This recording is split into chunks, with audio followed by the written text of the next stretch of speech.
Good morning and welcome back to the Public Service Commission. We are continuing in the hearing in docket number 2021-88-E.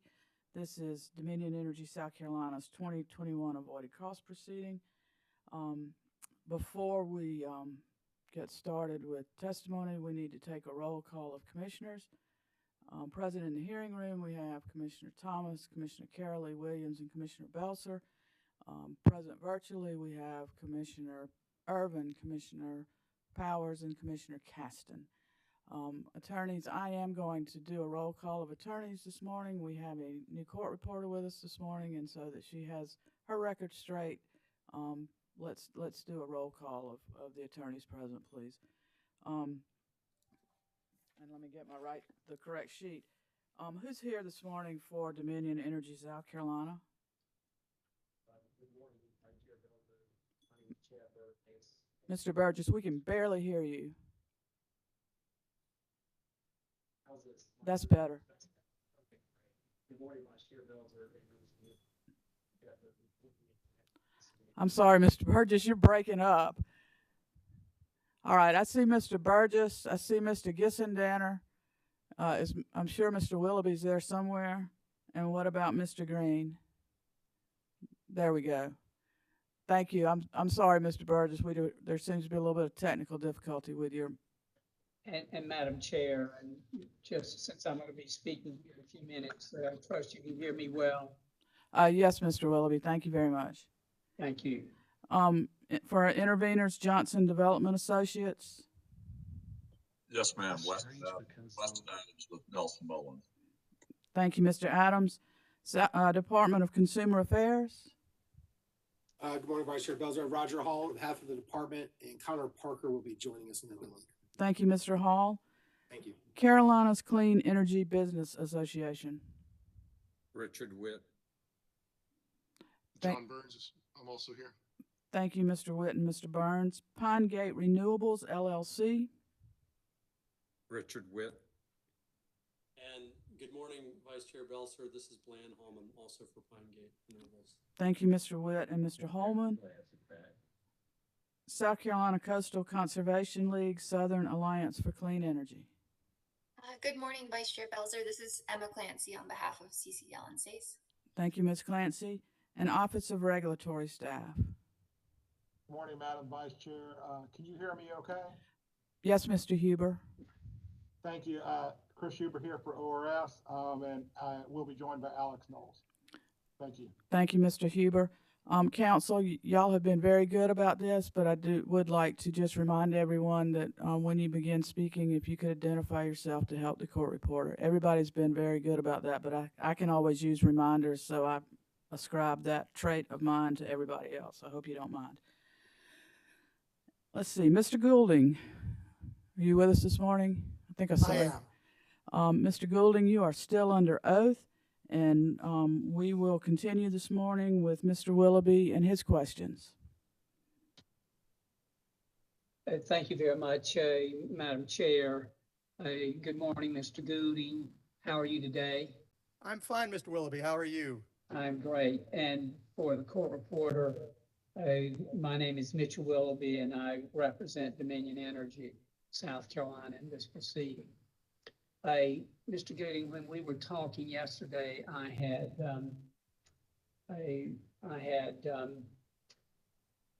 asked you a question about the cost increase. I want to share my screen here.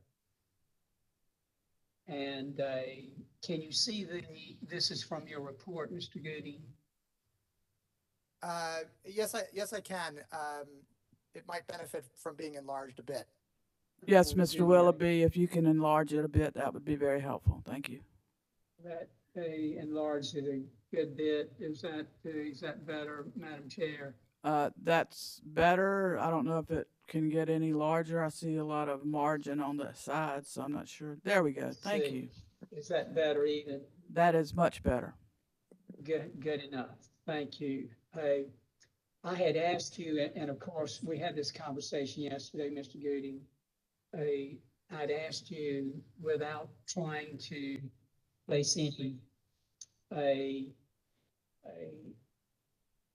standard, I mean, without placing any idea on whether or not it was right or wrong, I'd asked you the impact of your recommendations. And so I'm going to come here on capacity cost calculations. This first bullet, you've got a number of recommendations. And Correct. did you get a chance to look last evening as to what the impact would be for the recommendations of each one of these sub-bullets here, matching the size of the capacity change and the size of the generator?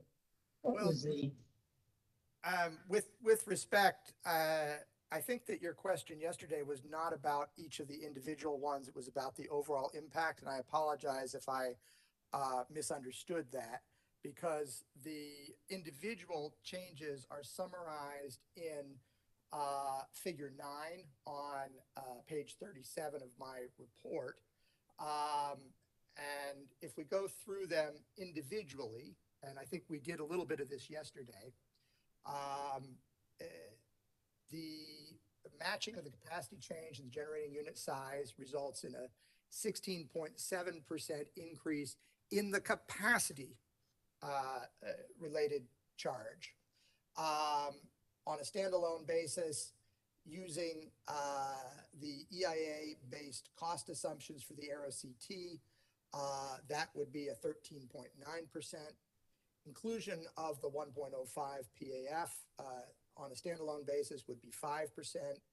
The impact of all three changes would be 39.4%. And while it's not in the table, if someone were to choose to use just the capacity change and generating unit size and the inclusion of a 1.05 PAF, that number would be $71.99 per kilowatt year. And that's a little bit more than a 20% increase. Now, it's important to note, obviously what we're looking for is not a particular percentage increase or decrease. I think we're all working together to try and get this right. And when you bear in mind that the capacity charge is only paid if somebody is able to show up in those capacity hours, what you would find if you looked at this in conjunction with the energy cost changes, in which we're not recommending any increase, you would find that the consolidated increase would be much less than the increase in just the capacity charge. The other thing that I would note is that we have presented these things both in isolation and together, with the understanding that we know that from a regulator's perspective, developing something that is just and reasonable is challenging. And we recognize that there may be some of these changes that the regulator feels are more compelling than others. To that end, one of the things that we would offer is that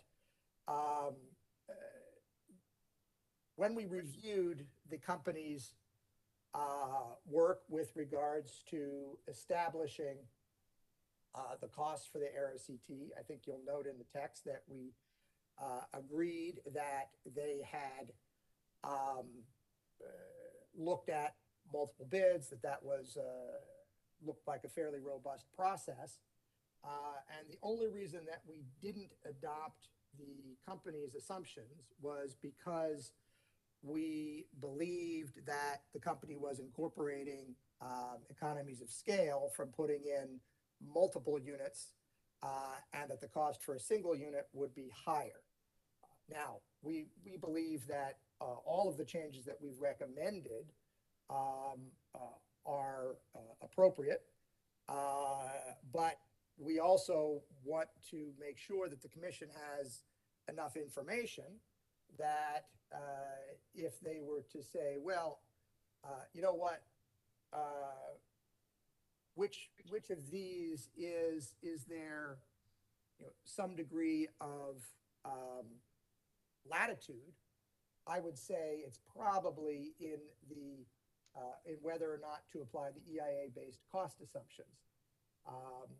So we do attempt in our report to provide something that is as useful as possible with regards to the challenging decisions that regulators must make. We've presented this so that you can see the impact in isolation of each one. The total impact on capacity only, if you adopted all of them, would be 39.4%. That number in total, when we look at both energy and capacity, would be a much lower increase. Thank you very much for doing that. And can you see my cursor? Sure. Okay, so on this first bullet here, then the one issue that you indicated if the commission were looking at making changes or making decisions that were somewhat different than LEI's recommendation, we pointed to item 2 here using EIA-based cost assumptions. If you learned or knew that some of the cost associated with the the 66 megawatt AeroCT unit was already included in the company's calculations in other areas, that would certainly be a basis upon which to argue that a different assumption should be perhaps considered rather than the one you recommend, correct? I think that we would always take into account new information and try to weigh it without knowing exactly what that information is. I think that I wouldn't want to speculate what our conclusion would be, but I would note that if someone were to demonstrate to us that those economies of scale from putting in multiple units, let's say, and I realize it's dangerous to engage in hypotheticals or to speculate as a witness, but let's imagine that you told us that you were going to put that additional unit at a site where you already had an existing CT, for example, right? Then we'd say, well, okay, the fact that it looks like your cost estimates included some economies of scale, those economies of scale could probably be gained by putting it at an existing site or eliminating some additional costs. And we'd say, based on that information, then for item 2, we would recommend using the company's assumptions. So, that would be an example of something that when we're weighing these things on our metaphorical scale, that would potentially tip the balance. Thank you very much for that response. If we could continue, you also recommended a technology neutrality rate on the issues of technology neutrality. LEI recommends the use of a single avoiding capacity rate. Now, it would be fair to say that you were not, by that recommendation, you were not trying to ascribe that the company was biased in any way against solar work. No, I don't think that language appears anywhere in our report. So no, we were not trying to attribute any nefarious motives to the company at all. And you recognize from all of the testimony, from reviewing all of the testimony of the company, especially Mr. Bell's testimony, Mr. Eaton's testimony, that their goal was to try to point out the varying energy profile differences between a solar on DES's system and the energy profile of non-solar, and developing different rates for those two technologies. Did you understand that from a review of their testimony?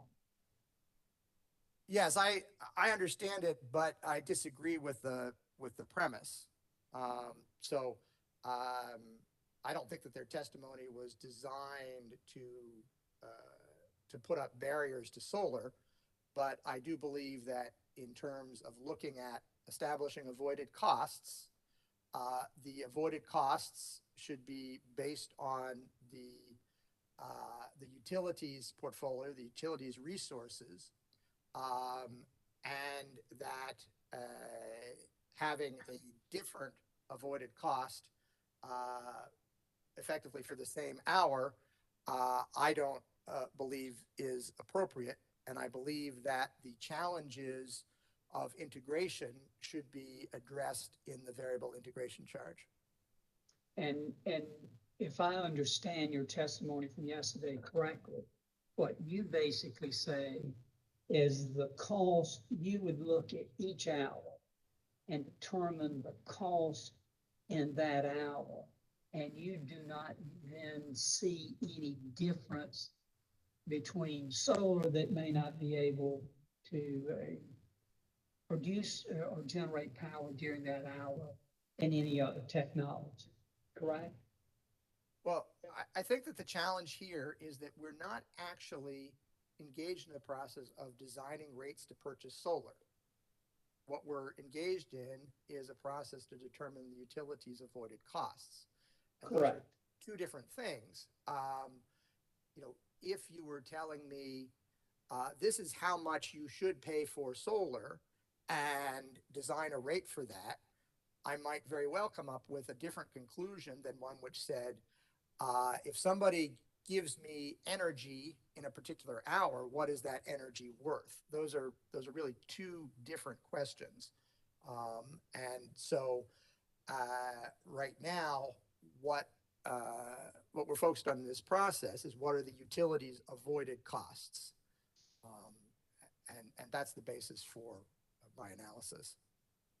And perhaps the basis for your disagreement as well. You agree with me that the definition of avoided cost, and I'm reading from the statute, avoided cost means the incremental cost to an electric utility of electric energy or capacity, or both, which, but for the purchase from the qualifying facility or qualifying facilities, such utility would generate itself or purchase from another source. So we're using the same, you're using that same definition, correct? Absolutely. So, and what the Dominion Energy has done is reported very clearly in its testimony that there's a great deal of cost associated with, and of course I understand, I don't want to get you don't want to mix the VIC and avoided cost, but what Dominion Energy has done is demonstrated in its testimony that the variability of solar has an impact upon its avoided cost throughout both on the energy and capacity side. And you disagree with that differences, which is the reason you have recommended a single rate for both solar and non-solar QS, correct? That's correct.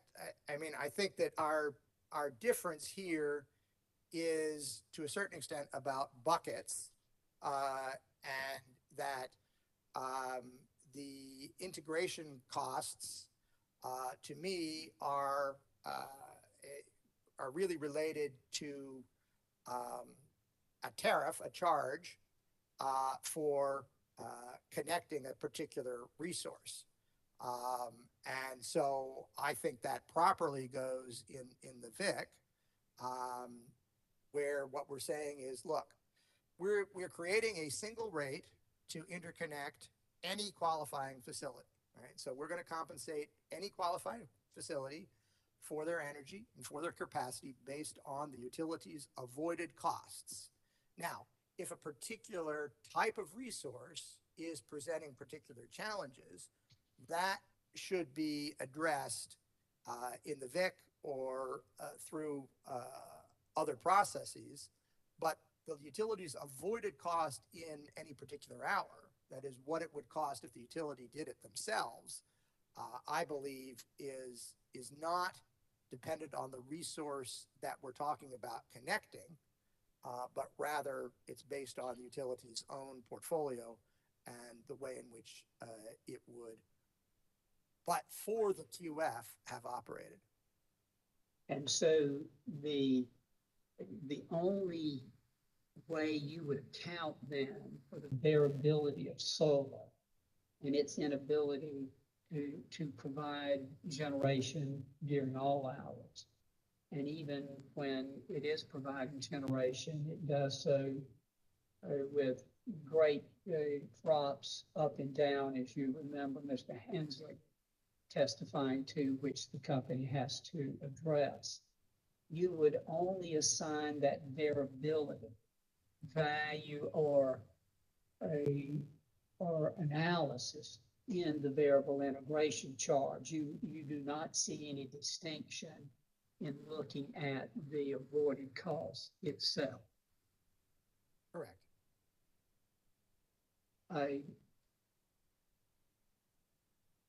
So we've talked about this first bullet, your recommendations increase the cost to the customer by 39%, just on capacity, and I understand that, 39.4.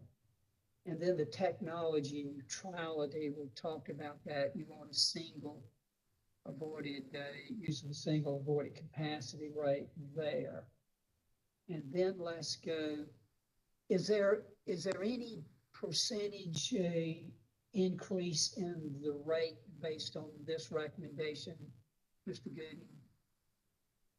We are not submitting testimony that says that. I understand that other witnesses believe that there is an increase. We are less convinced, but from our perspective, we don't believe that what we're presenting represents an increase.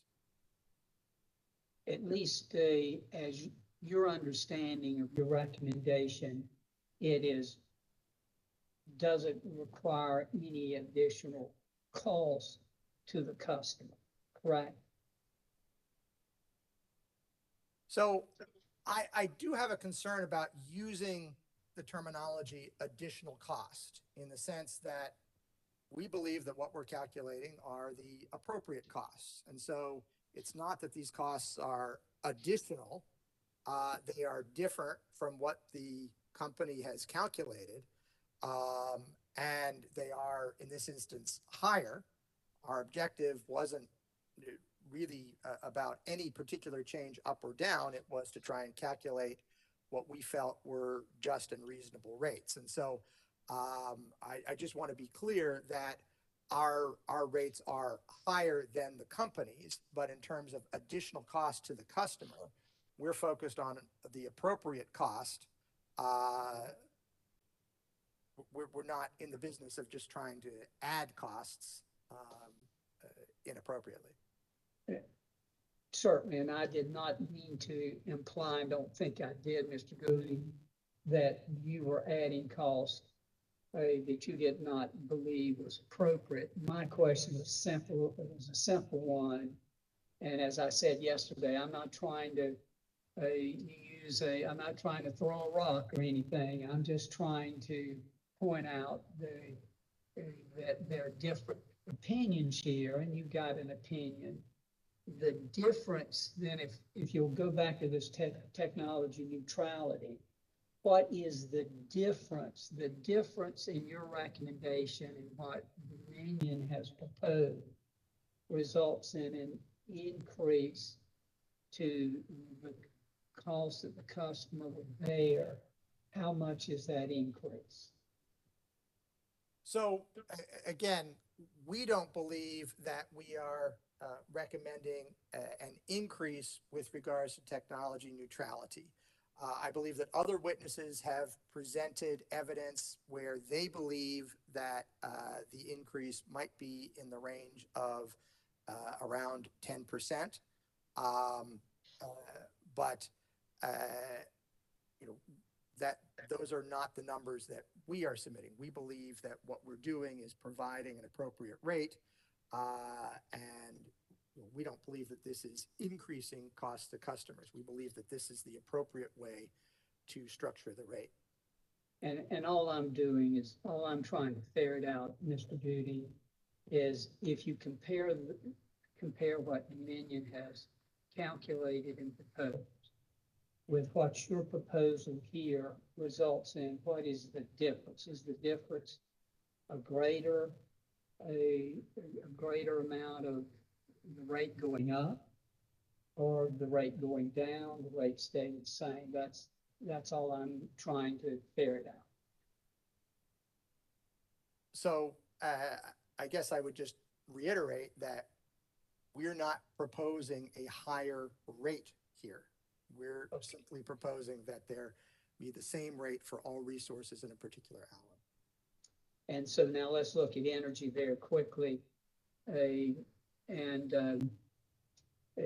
You recommend adopting the company's proposals in PR1 and standard offer, a gas outlook within reasonable range of potential outcomes, standard offer, non-solar energy pricing periods are sufficient for purposes of this proceeding. And then again, you recommend the solar specific energy rates. You recommend that a single technology neutral energy rate. What would be the result of this recommendation again on the single rate? Does it cause a difference in the calculation that Dominion Energy proposed? And if so, how much of a difference, in which way, up or down?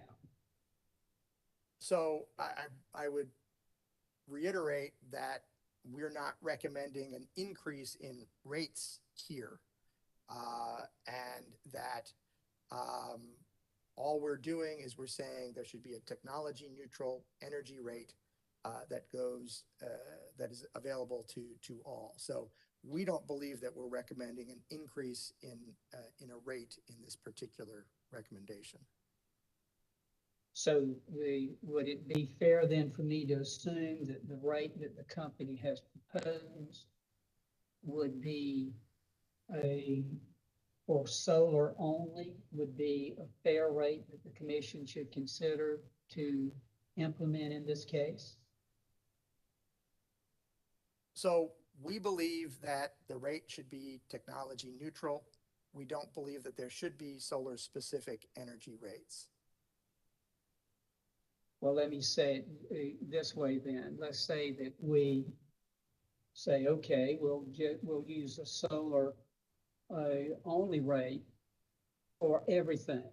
Would you agree with that? If we, for every QF, whether non-solar or solar, we'll use the solar only rate that is being proposed by DES. Would you agree with that result? So this gets back to the point that I made earlier, which is I don't believe that in calculating avoided cost rates, it is appropriate to look at the nature of the QF that is receiving the rate. I believe that it is appropriate only to calculate the rates based on the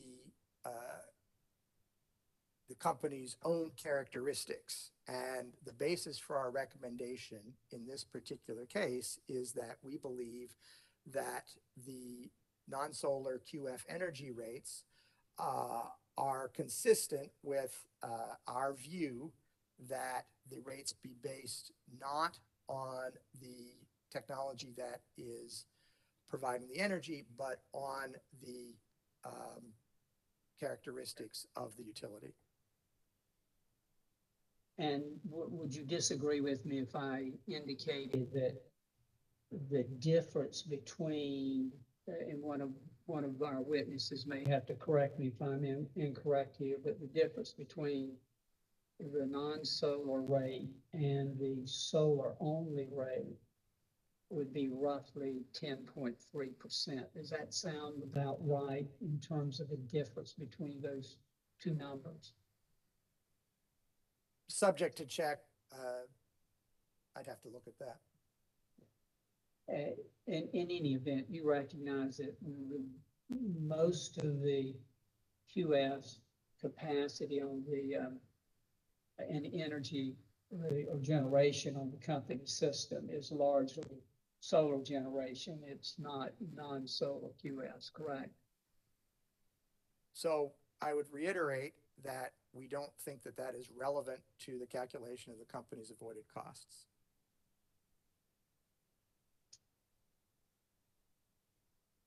But you do recognize or will agree with me that the vast majority of generation on the company system is solar. I think the vast majority of the new generation that is proposed or connected as QFs is solar, not the vast majority of the company's system.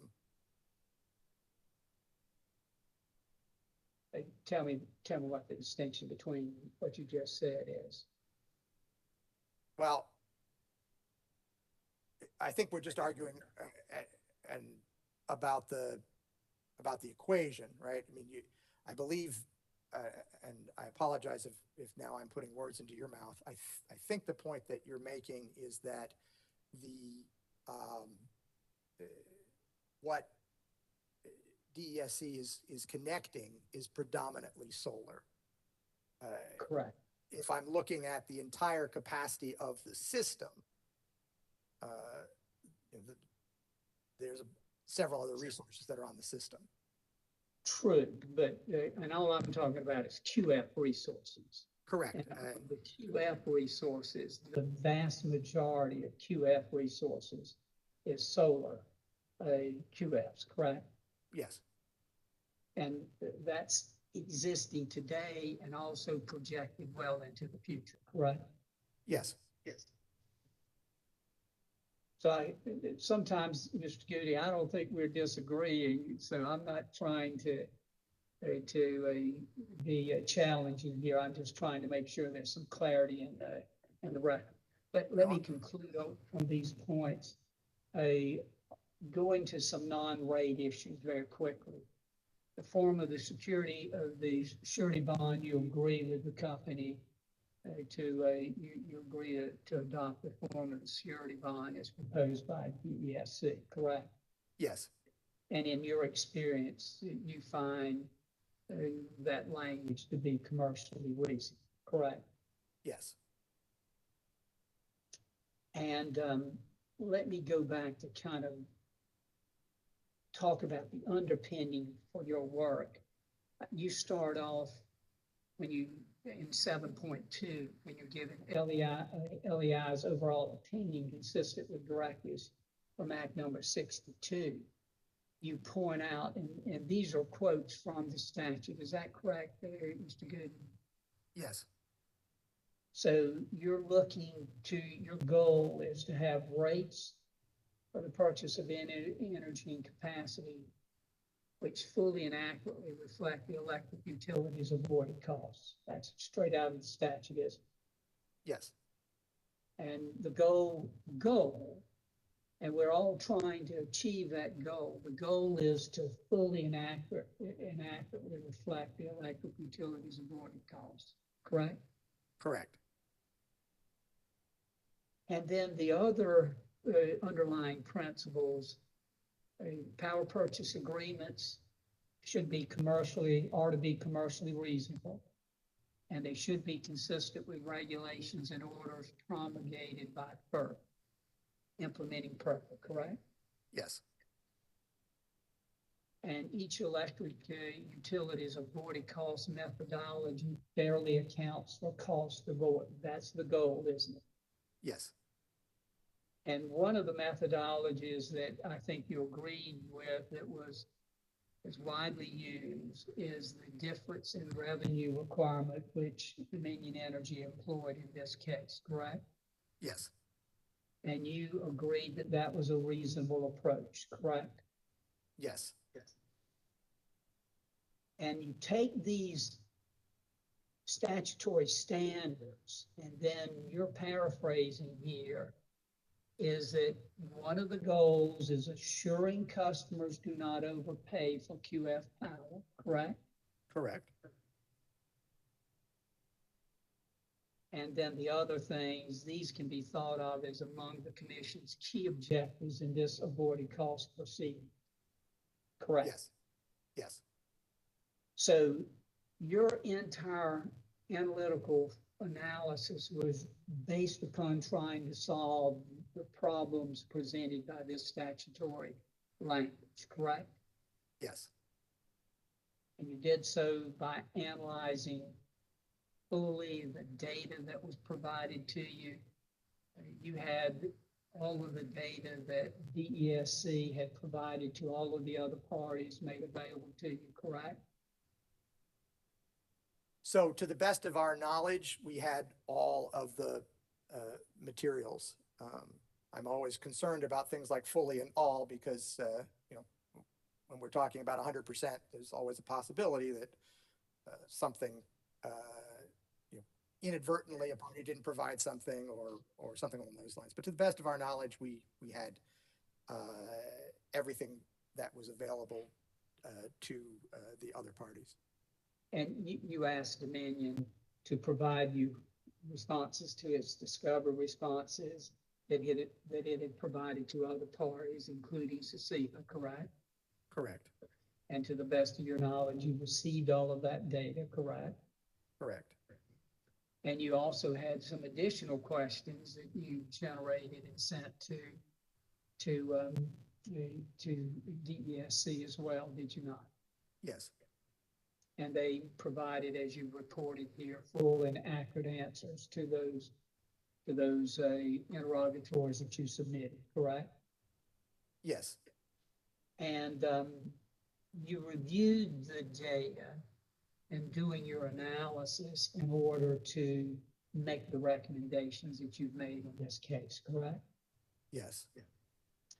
I want to go, let's see here, see if I can do this.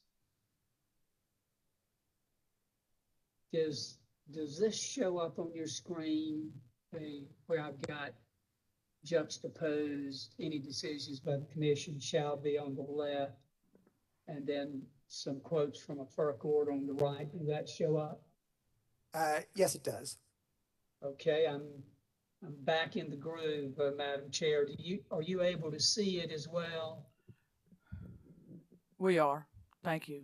Is that size large enough? Madam Chair? I think you just increased it a little bit and that helped. Thank you. Okay, perfect. Thank you. And I'm very close to finishing, Madam Chair. Thank you for your indulgence.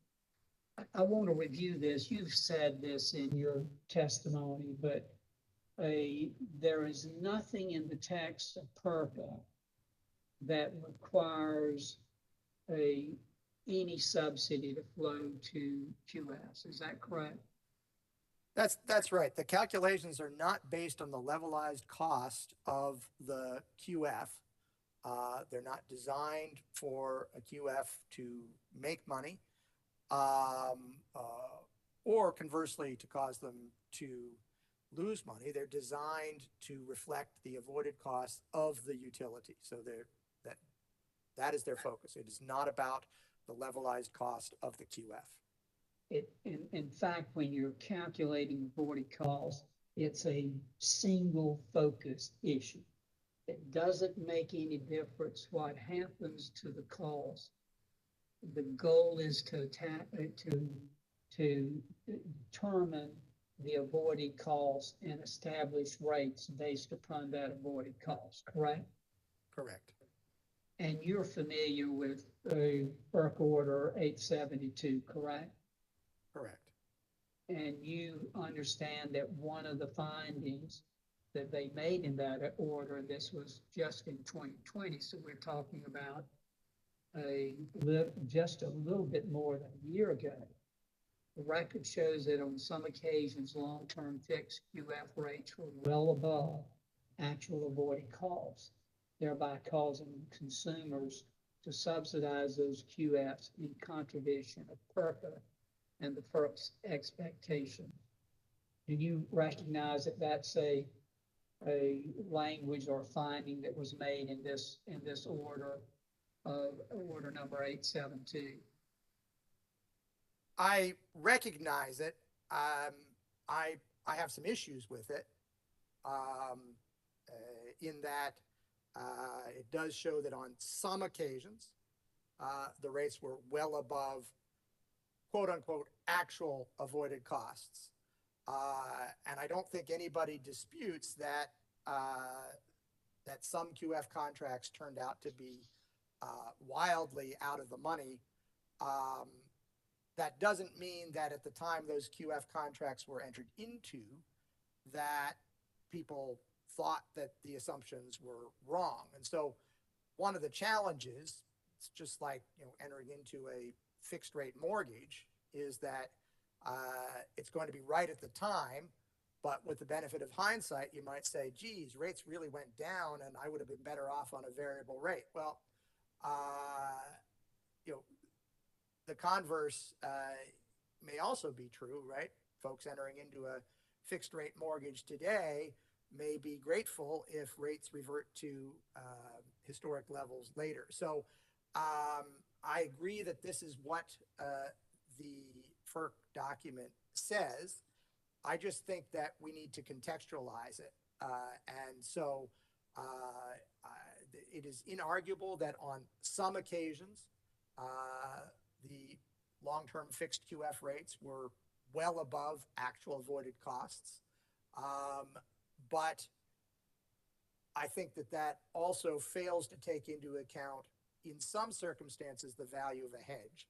And as I believe I stated earlier, the nature of PURPA contracts has changed dramatically. We're no longer giving out 40-year contracts for the most part.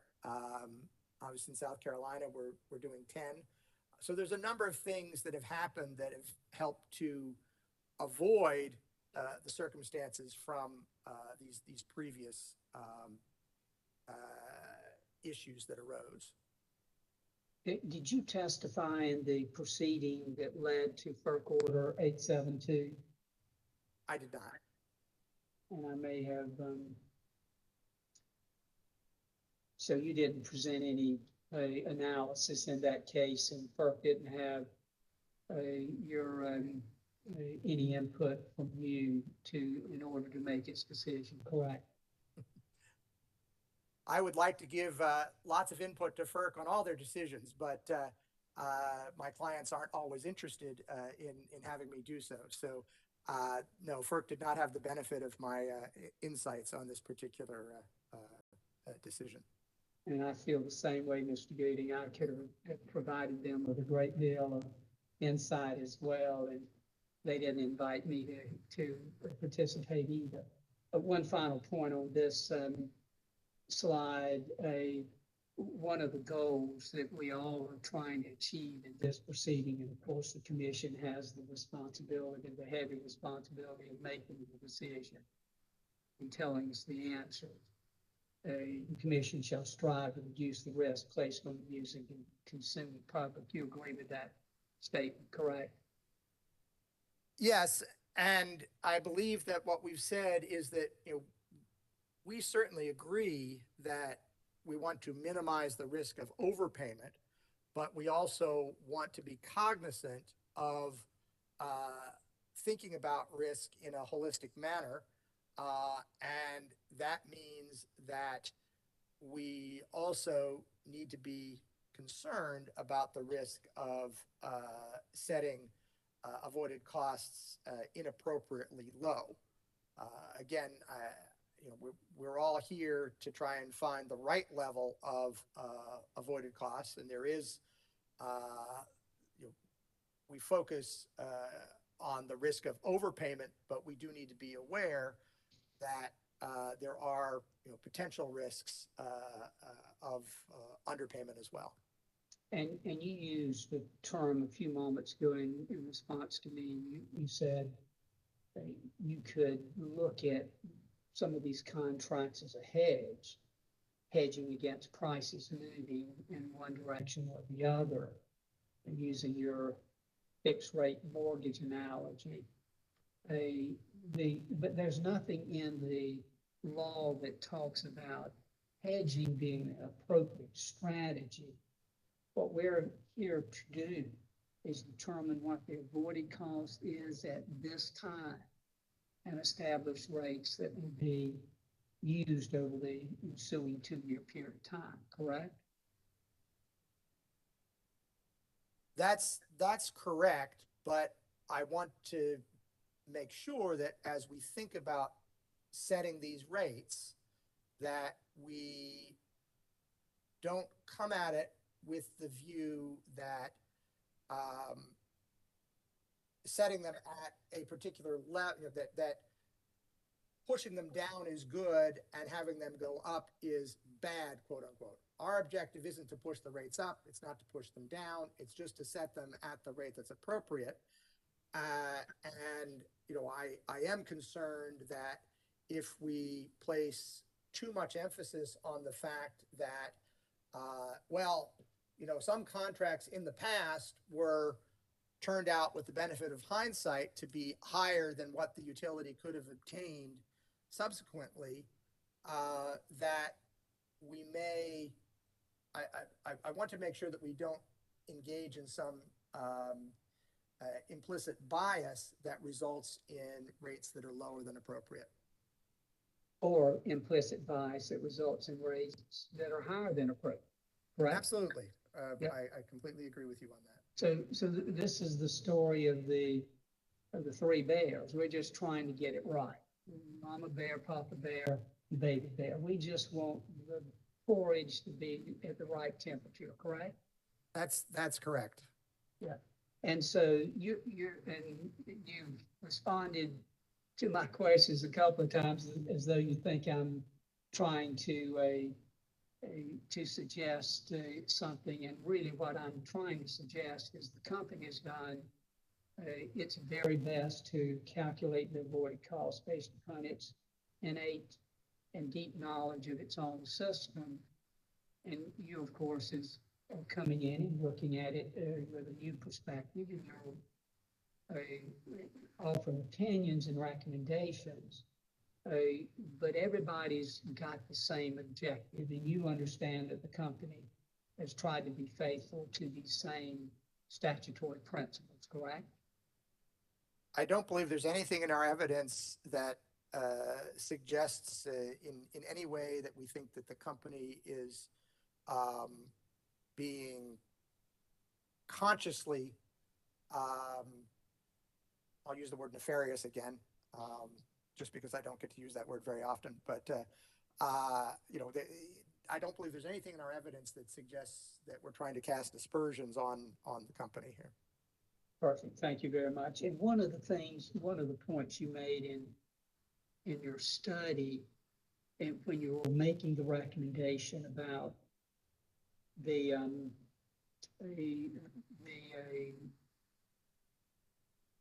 single rate, you indicated that a single rate will provide, your words, clear price signals and avoid having different avoided costs for the same hour. Would you agree with me that clear price signals is not one of the principles that the General Assembly has given us for determining avoided costs? Absolutely. I would say, that sentence was there in terms of making an observation, but the basis for our opinion in that regard is that the company has an avoided cost for a particular hour, and that is the company's avoided cost. The fact that also providing clear price signals is a potential benefit, is an observation, but the basis for why we're making that recommendation is focused on the nature of avoided costs, not on the price signal. Thank you very much. And one final area of testimony. Let's see if I can do this. Does my screen change, or does your screen change? I'm now sharing a copy of Mr. Burgess's responsive testimony to your report. Can you see that? I am. Mr. Willoughby, we can see that, but thank you, we need it enlarged. Okay. Is that better, Madam Chair? That is much better, thank you.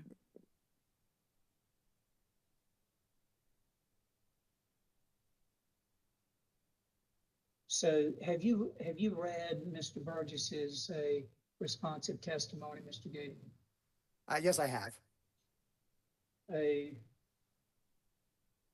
He makes I would call it criticism, on line 14 on page 1. He says, LEI did not appear to conduct any original analysis in doing a report. Would you agree with that? No, I think that's a pretty broad and sweeping statement that's inconsistent with what we actually did. So no, I would not agree with that. Would it be fair to say, because I asked you a few questions earlier about your review of all of the data, that you did a critical review of the data, looked at the data to inform your judgment and opinions using, of course, your background and experience and education and training in order to analyze that data, correct?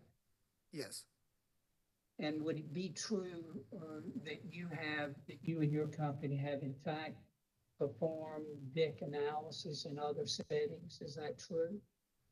I wouldn't call it VIC analysis just because the term isn't used, but we have done pretty extensive work looking at ancillary services, looking at how the quantity of ancillary services required changes as you add intermittent resources to the system. We have done forecasts of ancillary services costs, and I view that as all being consistent with what you would refer to as VIC analysis. But you have not yet done or been asked to do a VIC study like the one that Mr. David at Guidehouse performed in this case. That's correct. And then he goes on page 2, he says, why do you think LEI did not conduct a thorough analysis of the VIC? And we can read all of the answer, but I've highlighted a little bit. He does an analysis, and then he says the statute authorizes the commission to obtain experts like LEI to evaluate avoided cost rates, methodologies, terms, calculations, and conditions, and requires, his word, requires LEI to submit a report that includes the third party's independently derived conclusion as to its opinion of each utility's calculation of avoided costs, not limited to rates. It is not clear to me that LEI's report has met this requirement with respect to the VIC. Do you believe that you met the requirement that you were given, you and LEI were given in terms of doing your analysis of the VIC in this case? Yes, I do. And did you made the recommendation that you agreed with Mr. Horry that the VIC would be to continue in the at the interim rate of 96 cents per megawatt hour until your preferred solution of an independent study be performed. And if that independent study But if the commission believed that it needed to fix the VIC in this case, then you recommended fixing it at the $1.80 per megawatt hour as proposed in the guidehouse study. Does that remain your recommendation? It does. And you looked at the data, you looked at the analysis, you looked at the study, you heard the testimony, you reviewed the testimony that's filed in this case. And then based upon that in-depth analysis, is that what underpins your recommendation? It is. One final question, Mr. Gooding. If the commission should, and of course, you read Mr. David's a responsive testimony, I presume, correct? Yes. And you know that both he and DSC believe that they have provided a very thorough, unbiased, detailed analysis of the VIC cost in this case, and believe that the commission has in front of it a independent analysis and study. But if the commission should decide to do another study, as you recommend, would it be LEI's intent to submit a proposal for that work? You know, this is always a challenge in the sense that our objective here is not to make work for ourselves or for the general consulting community or for Mr. David. We make this recommendation because we believe that it's the right thing to do. I'm not going to recuse myself from submitting a proposal for this work, but I have plenty of work. I'm really not putting forth an opinion.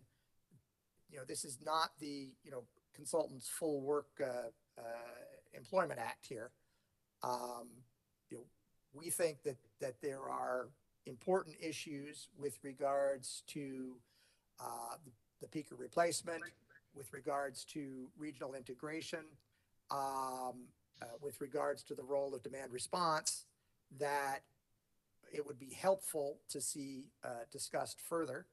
And that's why we make the recommendation, whether it's us or Guidehouse or Charles Rivers or ICF, all firms that have been involved in South Carolina, or another firm. That's not really the focus of our thinking in making that recommendation. Thank you very much, Mr. Gooding. And it's been my pleasure to talk with you. And thank you for answering my questions. Madam Chair, those are all the questions I have at this time. Thank you, Mr. Willoughby. I'll stop sharing my screen. We're now going to recognize commissioners for commissioner questions. Madam Chair. Is that Commissioner Irvin? Yes, Please go ahead. thank you. Mr. Gooding, before I begin my questioning, could I ask Mr. Willoughby to put the last exhibit up the screen that he shared for Mr. Burgess's testimony? I believe it's on page 2 of 7. Mr. Willoughby, could you put that up for us? Share the screen. Absolutely, Mr. Commissioner Irwin. Hold on one second and let me make sure that I get the right thing. I believe it was Mr. Burgess's rebuttal testimony, correct? Let's see now. Where you were citing the statute. Is that it? Is that what you were looking for? Yes, sir. That's it. You guide me. You tell me how you want me to move. That's where this is exactly where I wanted you to go. So thank you very much. Mr. Gooding, when we look at the statute, which authorizes the commission to retain experts like LEI, evaluate what it costs, rates, methodologies, terms. Commissioner Urban, I'm sorry to interrupt, but I need to ask the parties if they can hear you okay, because there is some breaking up, just some distortion. Madam Court Reporter, Bubbly on our end, Madam Chair. I'm sorry, would you repeat that, please? It sounds quite bubbly on our end. I mean, it's like he's talking through a electric fan or something. Let me see if I can improve it.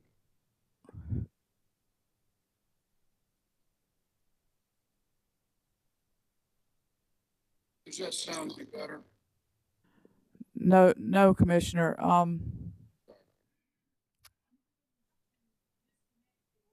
Can I just ask one question, and I think I tell you what, can we stand at ease for 5 minutes? And Commissioner Irvin, they're telling me in the back if you could disconnect and reconnect. So can we just stand at ease, everybody? Why don't you go to another commissioner, and I'll log off and log back on. Well, I don't want you to miss that either. So let's just we'll be at ease for about 5 minutes here. Thank you.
Good morning. Thank y'all for your indulgences. Technology always presents some issues and challenges sometimes. So thank you for your patience with us. Commissioner Irvin, please go ahead. Thank you, Madam Chair. Can you hear me now, Mr. Cooley? Yes, I can. Great. Mr. Willoughby, can you hear me okay? I can. I hear you loud and clear. Thanks, sir. You were asked about this sentence that's highlighted on the document that's being shared. And I just didn't want the record to mislead. Perhaps when we say that requires LEI, that word requires is not a part of the statutory requirement in Act 62, is it? You see that sentence? Apologies, I'm just, that's right. That requires is not in quotations. So that means it's not a part of Act 62. Yeah, subject to check. I believe that's correct. Correct. What you were asked to do by statute and by commission is to evaluate, quote, avoided cost rates, methodologies, terms, calculations, and conditions, correct? Correct. And so have you done that? I believe we have, yes. To the best of your ability? Yes. And do you believe you've come up with a report that's fair and impartial to the parties, but focuses solely on the statutory requirement of coming up with a fair and just and reasonable avoided cost rates for the company? I do. Thank you. No further questions. Thank you, Commissioner Irvin. Commissioners? You want me to pull this down now, Commissioner Irvin? Yes, sir, I'm through with that. Thank you, Mr. Willoughby. Thank you, Mr. Willoughby. Vice Chair Commissioner, Belzer, Commissioner Thomas? thank you. And thank you, Mr. Golden. Can you hear me okay? Yes, I can. Very good. Well, I'd just like to say that I appreciate your report and I appreciate the way that you put it together. I like the way that you used a lot of quotes from the people's testimony and the way you summarize things clearly. Also, I guess this whole proceeding and the way we have worked with you is just still seems a little bit strange to me. We've talked a little bit about not being able to communicate with you and the staff not being able to communicate with you. And now you're here going through questioning on the witness stand and you're not represented by an attorney, whereas I think that's almost always the case. I think it would have been very helpful if you could have been represented by an attorney. Seems to me like we got off track a few times and a lot of things were repeated and asked and answered, and perhaps some editorializing by attorneys as well. But given all of that, I think you did a great job. And so my question is, based on everything that we've been through here today and yesterday, has anything come to your attention, come out to light that would cause you to change the recommendations in your report? No, it has not. Thank you. That's all I had.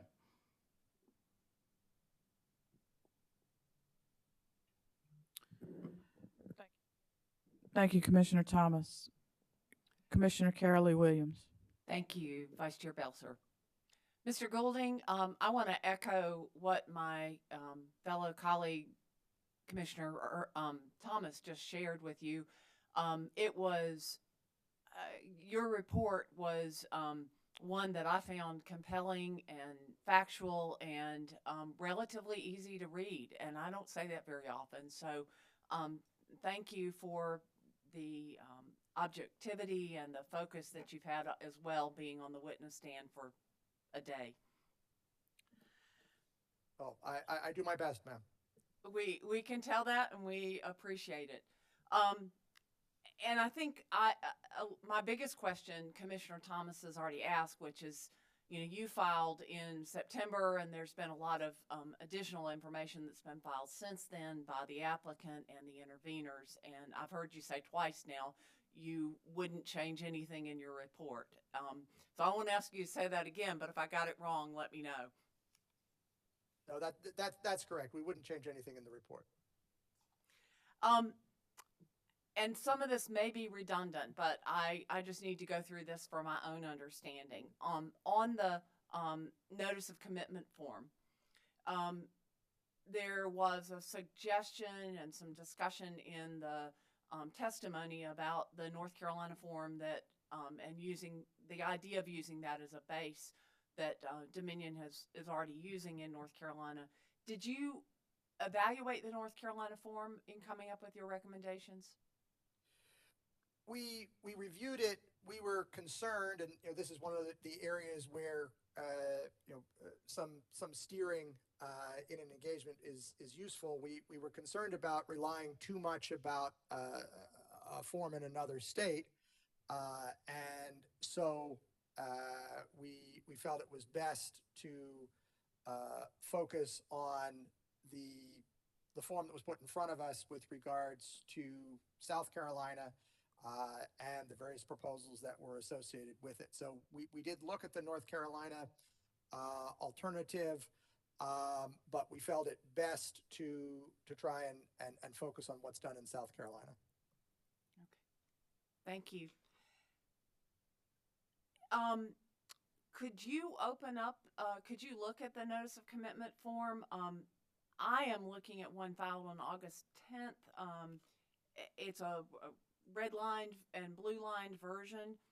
And I'll talk a little bit while you're searching, but number 4 of that form is entitled "By execution and submittal of this notice of commitment, the seller certifies as follows. And there is a blue line addition that has been requested by the applicant. Seller has taken meaningful steps to obtain site control of the project site adequate to commence construction of the facility. My question is really relates to, well, let me back up and just say there are a lot of changes in this form, and you all made recommendations for not accepting, I think, just a couple of elements of the changes, but I want to be clear about what changes you're making a recommendation regarding. Or were you recommending that we leave the form as is? We were recommending leaving the form as is. I think I want to be helpful in addressing probably what my biggest concern with the form was, which was the discussion.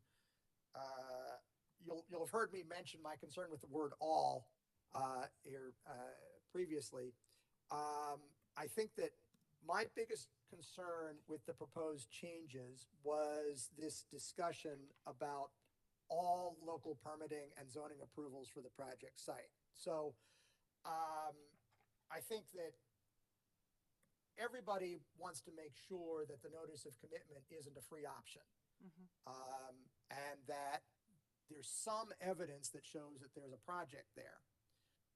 I think the challenge is that the use of the word all potentially sets a standard that is impossible to meet at that stage of project development. And we felt that the permitting aspect is addressed at the PPA stage, and that overall most of the changes that or indeed all of the changes that are recommended in the NOC are addressed by the time that you get to the PPA stage. And so,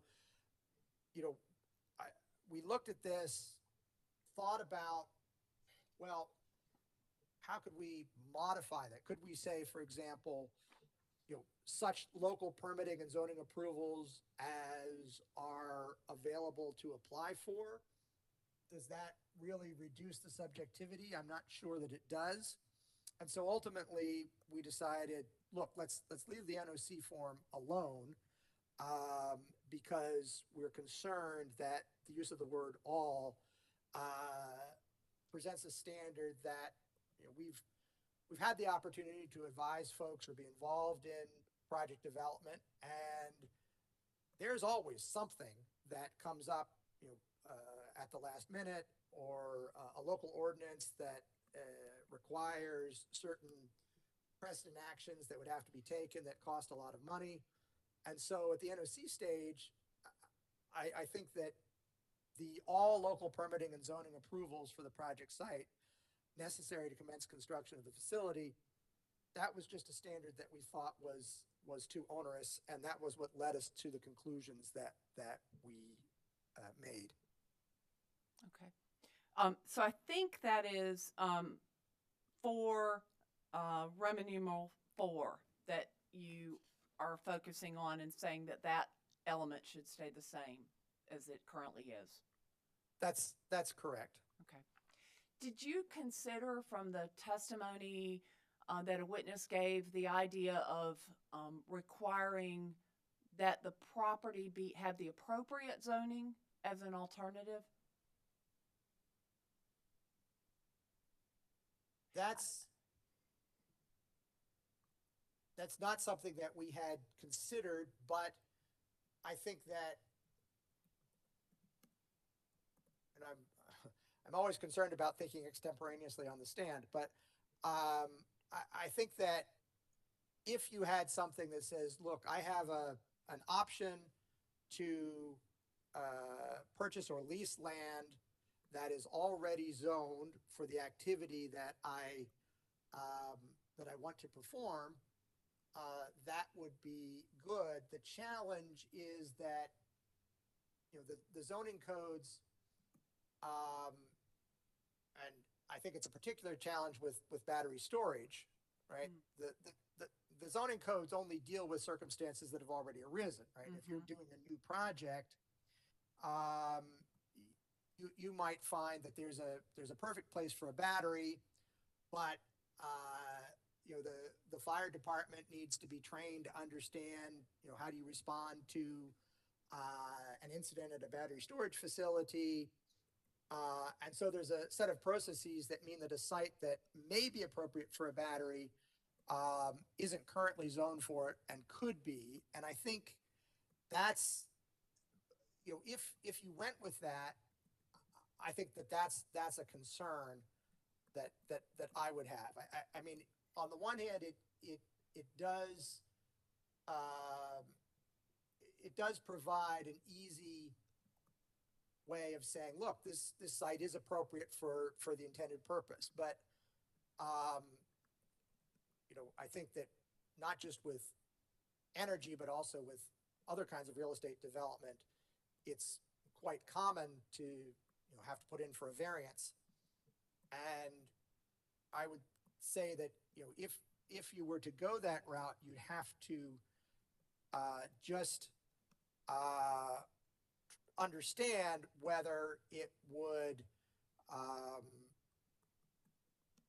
effectively mean that you're saying, look, we're not going to get any QF proposals that incorporate batteries in particular regions.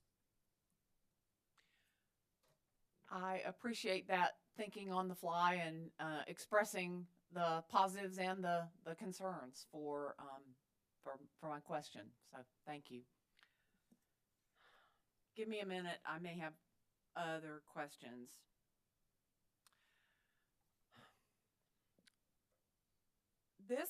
My next one regards the supplemental rebuttal testimony of witness Ed Burgess. And I'm just going to ask in a different way. I kind of apologize, but what I understand about his testimony is that with the hourly waiting question, that makes some changes to the idea of the VIC and the $1.80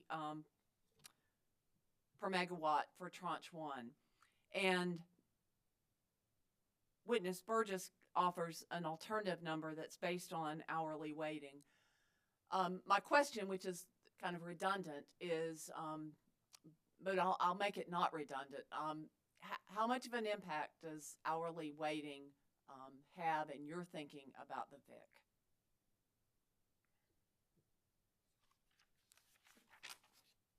So Mr. Burgess has performed some calculations, and it's not necessarily that I think that his calculations are wrong.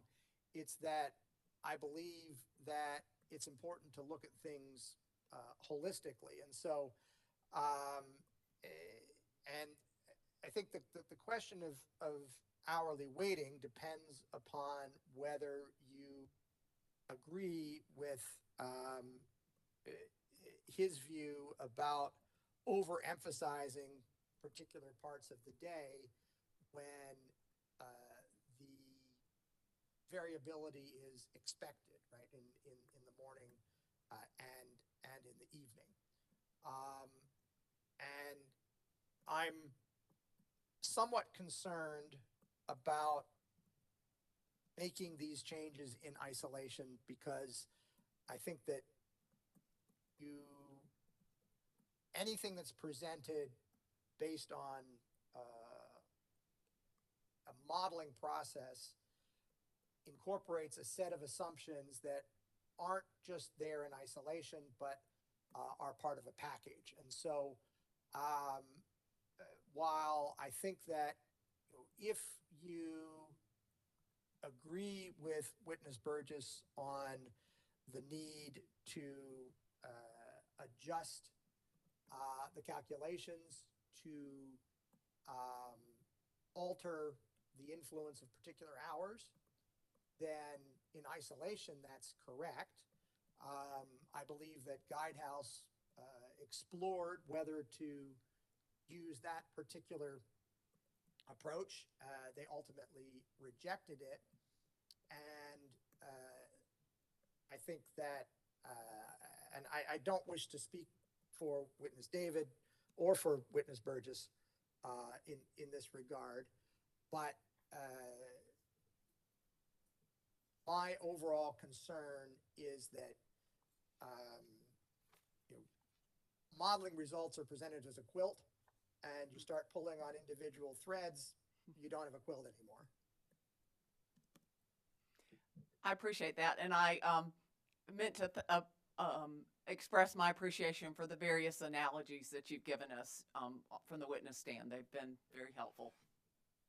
Thank you.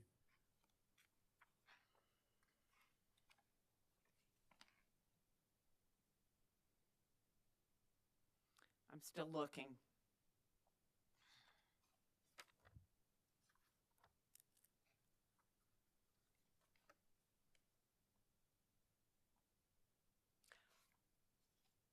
I'm going to end my questioning, but I'm going to look at my notes a little bit more and might have some more questions after other commissioners have asked theirs, if that's all right, Vice Chair Belzer. That's fine.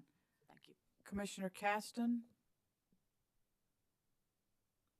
Thank you, Madam Vice Chair. Can you hear me okay, Mr. Goulding? Yes, I can. Good, thank you. Relative to avoided cost, I believe I've heard you on multiple occasions state your view that avoided cost should be based on cost the utility avoids, independent of any QF technology, independent of time of year, winter, summer, independent of a QF's viability. Have I understood that correctly? I would just make one clarification, if I may, which is I would not say necessarily irrespective of the time of year. You know, in theory, we could come up with an hourly avoided cost and have hourly rates that are still purely reflective of the utilities costs. So I don't believe that it's necessary to ignore seasonal differences or time of day differences in the calculation of avoided costs. But I do believe that it's focused on the utilities' own portfolio and operations, not on the nature of whatever QF is seeking the rate. I understand. That makes sense. Thank you. Table 15B, page 28 of the LEI report. It's on the I think price forecasting error, and this is relative to gas forecasting. Actually, avoided cost and RRPs. I guess this was all asked yesterday, I believe. If I understand this table correctly, the longer the time period, the greater the error, or at least in this case, looking at historical projected values versus actual values. Is that correct? Yes, that's correct.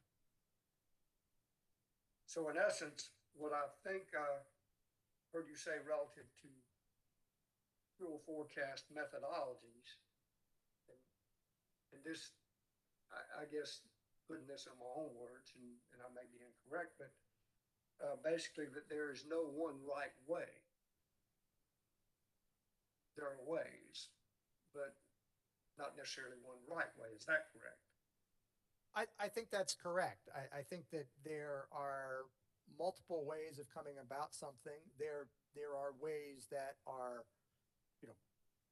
not good, not consistent with professional practice.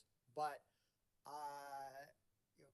if you were to go out today and procure forecasts from 4 or 5 different firms, there would be some divergence. Most of them would apply similar approaches. But many of them, because your assumptions are also projections that also have error built within them, ultimately you're going to find that inevitably, when you look back at forecasts you did 10 years ago, there's going to be error. And the further out you go, I'm not sure if this is helpful, but I would say over approximately 30 years of being involved in forecasting, I can look back at, we have assumptions where, all the nuclear plants retire at the end of their licenses, right? Then we have a period where we say, no, that's not really what's happening in the marketplace today. The nuclear plants, they're all having extensions. And so, we can look back in kind of 5-year time slices and say, the world as we believed it was going to be 5 years out, inevitably turns out to be different. And clearly that's a challenge when thinking about setting avoided costs over a 10-year time frame. And yes, sir, that makes sense. And what I'm, trying to make sure I understand, and I think from, I think it was Attorney Clancy yesterday that asked you questions relative to gas forecasting and the IRP, the Integrated Resource Plan, and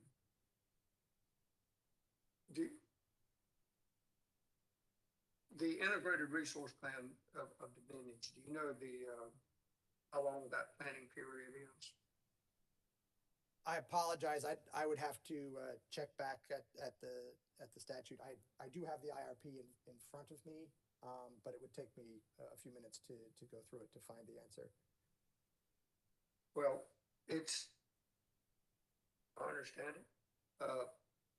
15-year period, looking out 15 years into the future. And avoided cost planning period is what we typically want to do these every 2 years, and the PPA would be 10 years, correct? Correct. So would it make sense, in your opinion, to use necessarily the same methodology for forecasting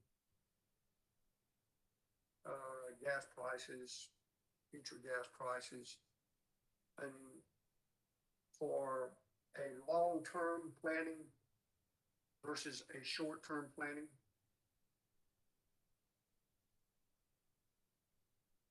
I think it's a matter of defining long-term and short-term in these particular contexts. I think, speaking only for my own organization, right? If we were doing a 5-year planning exercise, we would place more weight on the forwards and less weight on the generalized AEO forecasts. When we're doing 20-year exercises, then we are placing more weight on the AEO forecast and less weight on the forwards. And so, I would say, yes, there's a distinction between how we would be doing short-term and long-term forecasting. But in answering that question, my definition of short-term is probably around 5 years. Understand, and I've kind of learned that too, that long-term and short-term in my previous career versus some of the definitions of long-term, short-term I hear here are a little different also. But that makes sense. And when I go back to that table 15B on page 28 and look at it, I think in the first year, looking back at projected cost versus actual, that PFE, I think, was in a range of 4% year one up to 14%. I think it was year 8, 9, and 10. And I imagine if you go out further, that may or may not be greater than 14%. Is that correct? Yes, I would expect that it would increase.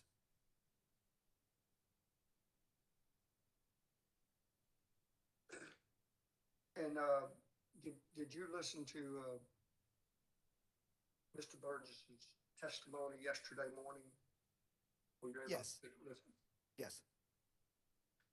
I believe one of the questions I asked him, based on my understanding of his supplemental cerebral testimony and his previous testimony, was did he believe that Dominion required no additional reserves and the variable integration charge should be zero? And I'm going on memory, so that's a dangerous thing, but I think Mr. Burgess responded something like yes to trench one and yes, largely, this would largely be true of trench two. Do you agree with this statement based on your review of the testimony and the record so far? So I'm going to speak broadly. And while I recognize that Mr. David feels that you can't have any opinions without a model, I do believe that looking at data from other jurisdictions is helpful. It's not hypothetical.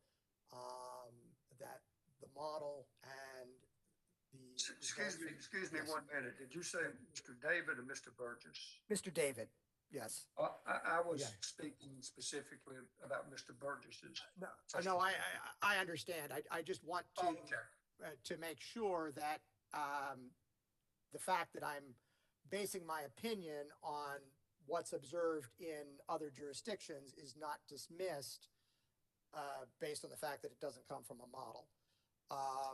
And so I would say I don't believe that the cost of integrating variable resources is zero. What I observe is that in organized markets, we have a range of ancillary services. Those all have a cost, and those costs are generally less than $1.80. What we also observe is that there have been studies in a variety of jurisdictions that don't have access to organized markets, which present a range of integration costs, some of them lower, some of them higher. And this leads me to believe that the integration cost for variable resources on DESC's system is not zero.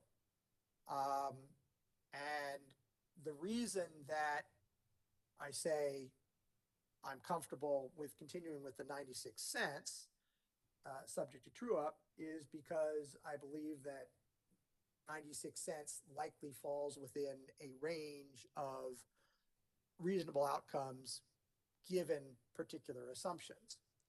And while it's my preference that the 96 cents be continued until there is additional study, the reason that I said it's okay to go with the $1.80 is that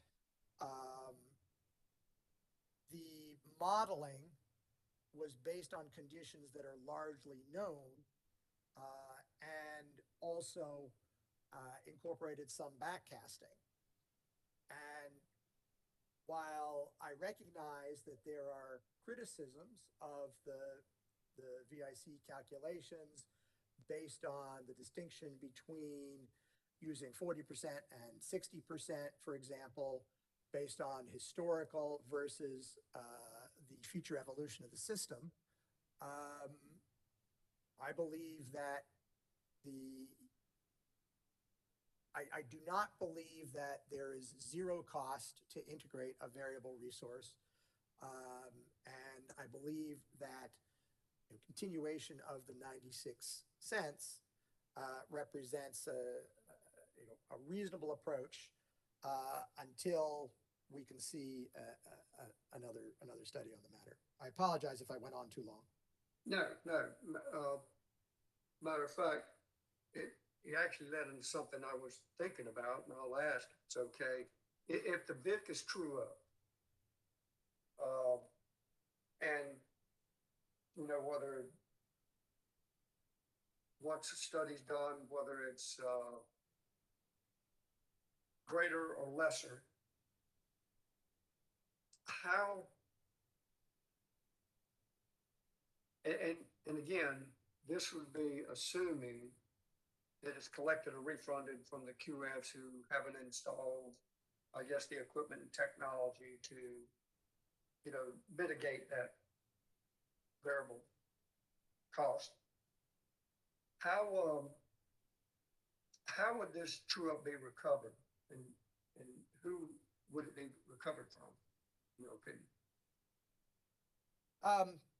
And I want to emphasize that I'm speaking generally. I'm not speaking with regards to specific South Carolina regulations, and that I'm just speaking about from a general understanding of how it might play out.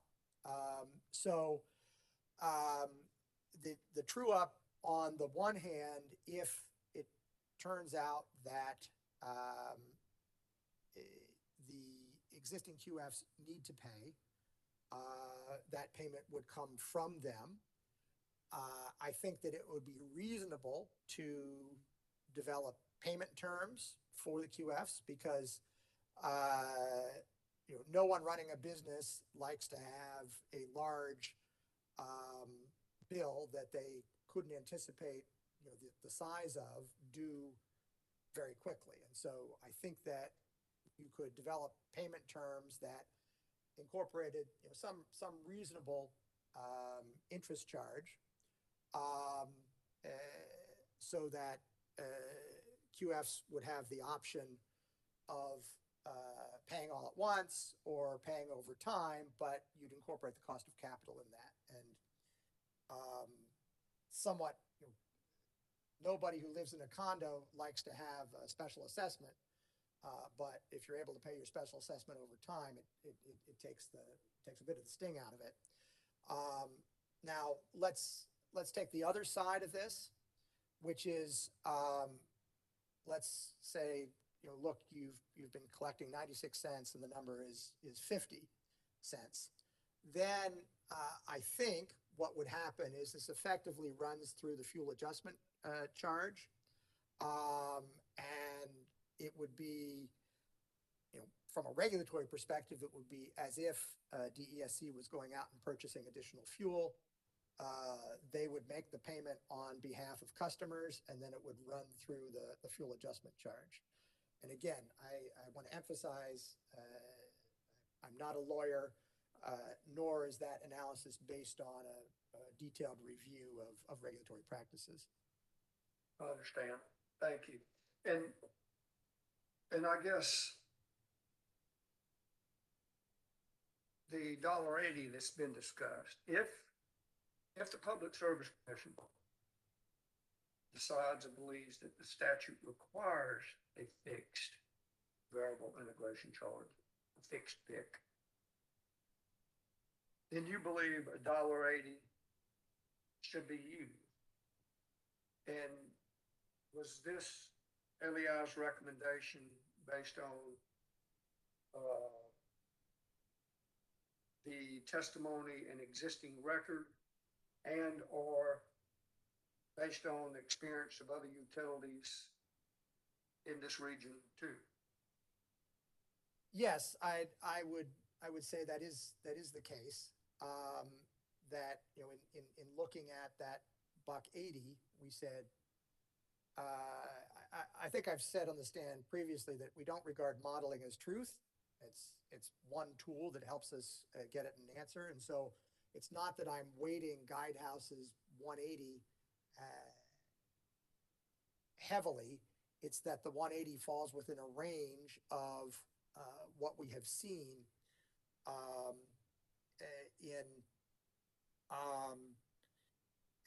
in other jurisdictions, and also when we think about the trade-off between ancillary services costs in organized markets versus in a vertically integrated setting. I think, you know, the challenge with the fixed is that if you're sitting here and you've developed a project, you want some certainty, it's going to be a challenge if your VIC doubles. And of course, historically, you haven't had the opportunity to mitigate it because the provision that allows you to put in the equipment and so forth hasn't necessarily been formalized. So, you know, as a regulator, if there were a way to mitigate, on the one hand, the historical impact of a change on the QFs, but balance the need for customers to pay the right price, I do think you need to be mindful of how the QFs are going to be able to pay this over time. But ultimately, I think it's possible that the independent study may come up with a number that's lower than $1.80, and that's why I've recommended the independent study. But I don't think that the $1.80 is outside of the range of plausible potential outcomes in that study, which is why I've said that it is appropriate to do that if it's necessary for you to impose a fixed VIC. But again, you too believe that a independent third-party study of variable integration cost should be done as soon as possible and practical. Yes, I do. Final question, if I may, relative to models. I think I heard you say something along these lines that you think it is important to understand that models aren't absolute truth, correct? Yes. Glad to hear you say that, because my experience with models, and this is just my opinion, but value is primarily based on a couple of things. One, the model itself, is it a good model? Is it designed well? Is it, when you test it and run it, is it good, tried, true, verified, repeatable? And the other is the inputs. Those are two things that determine whether it is of value, in my opinion. Would you agree with that? Yes. So, trying to think how to ask this. Based on the testimony, based on your review of all the information available in this hearing, do you have any cause to think that any modeling or any numbers that have been developed, other than those that you have pointed out in the LEI study, or have been done poorly or wrongly?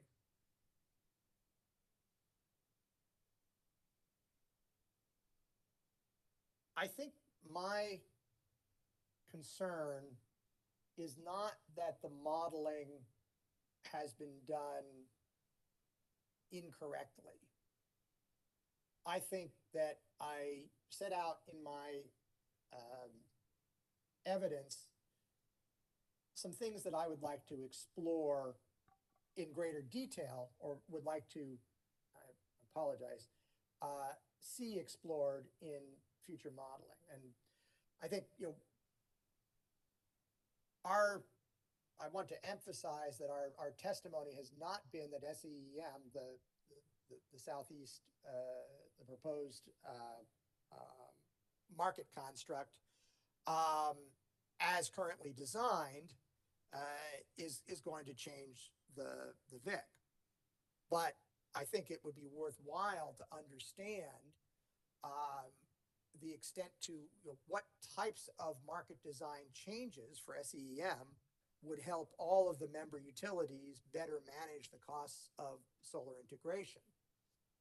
And so my concern is really with the type of scenarios that are used and the inputs. So, reviewing the IRP, looking at the extent of demand response, I think that there's the potential for more demand response in DESC's service territory, and I understand that they're working on that. And I would like to see the impact that a higher level of demand response would have on the VIC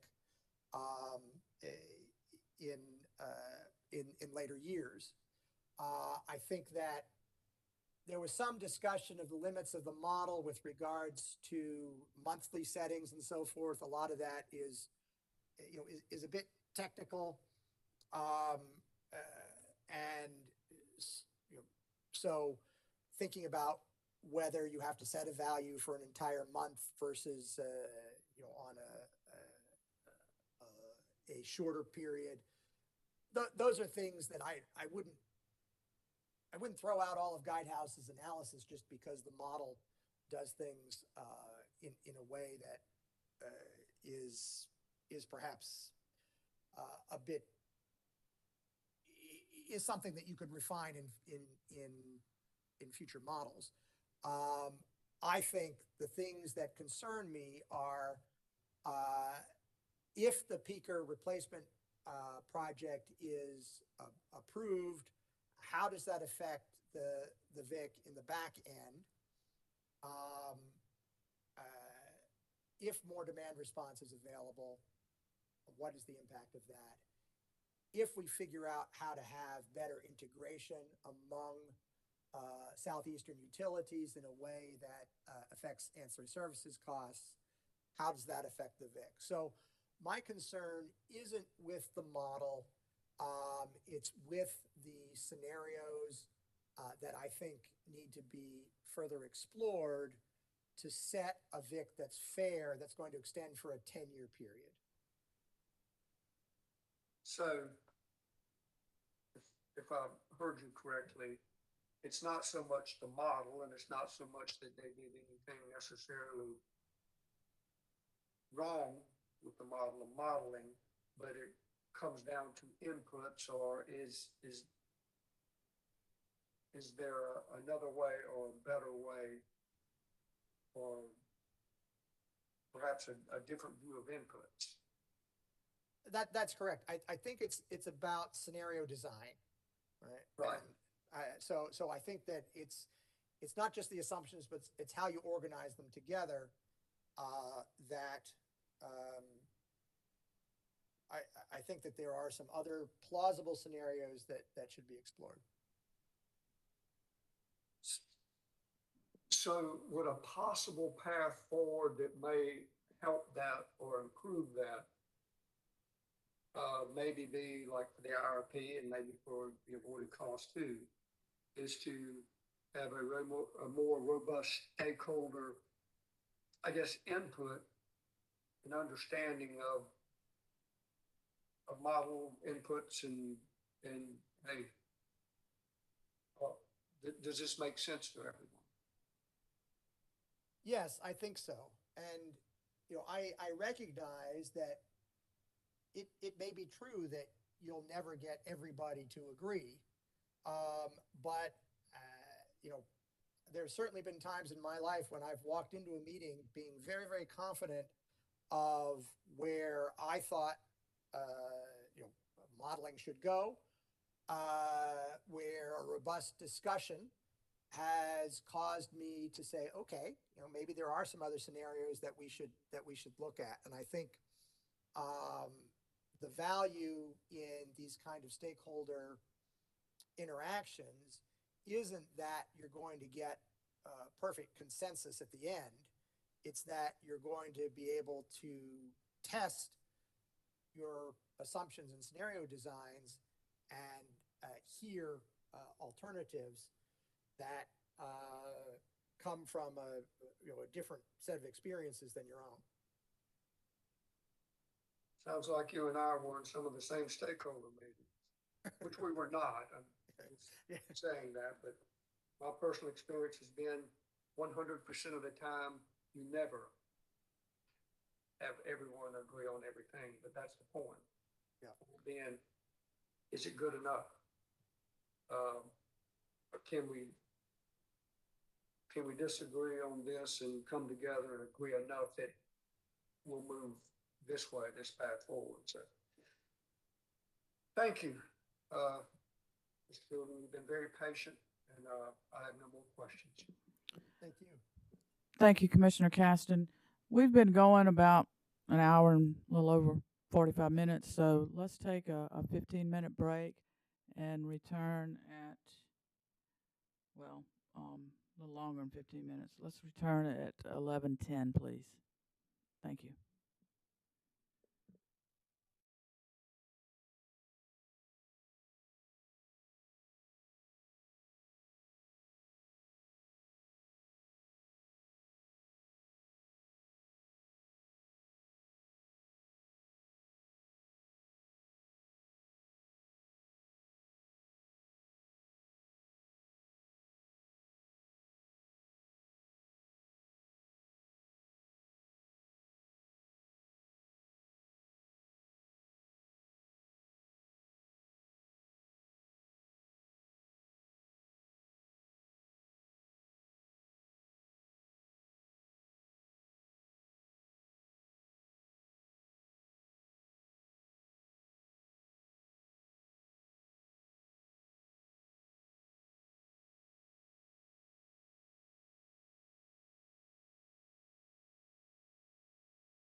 Thank you and welcome back to the hearing in docket number 2021-88-E.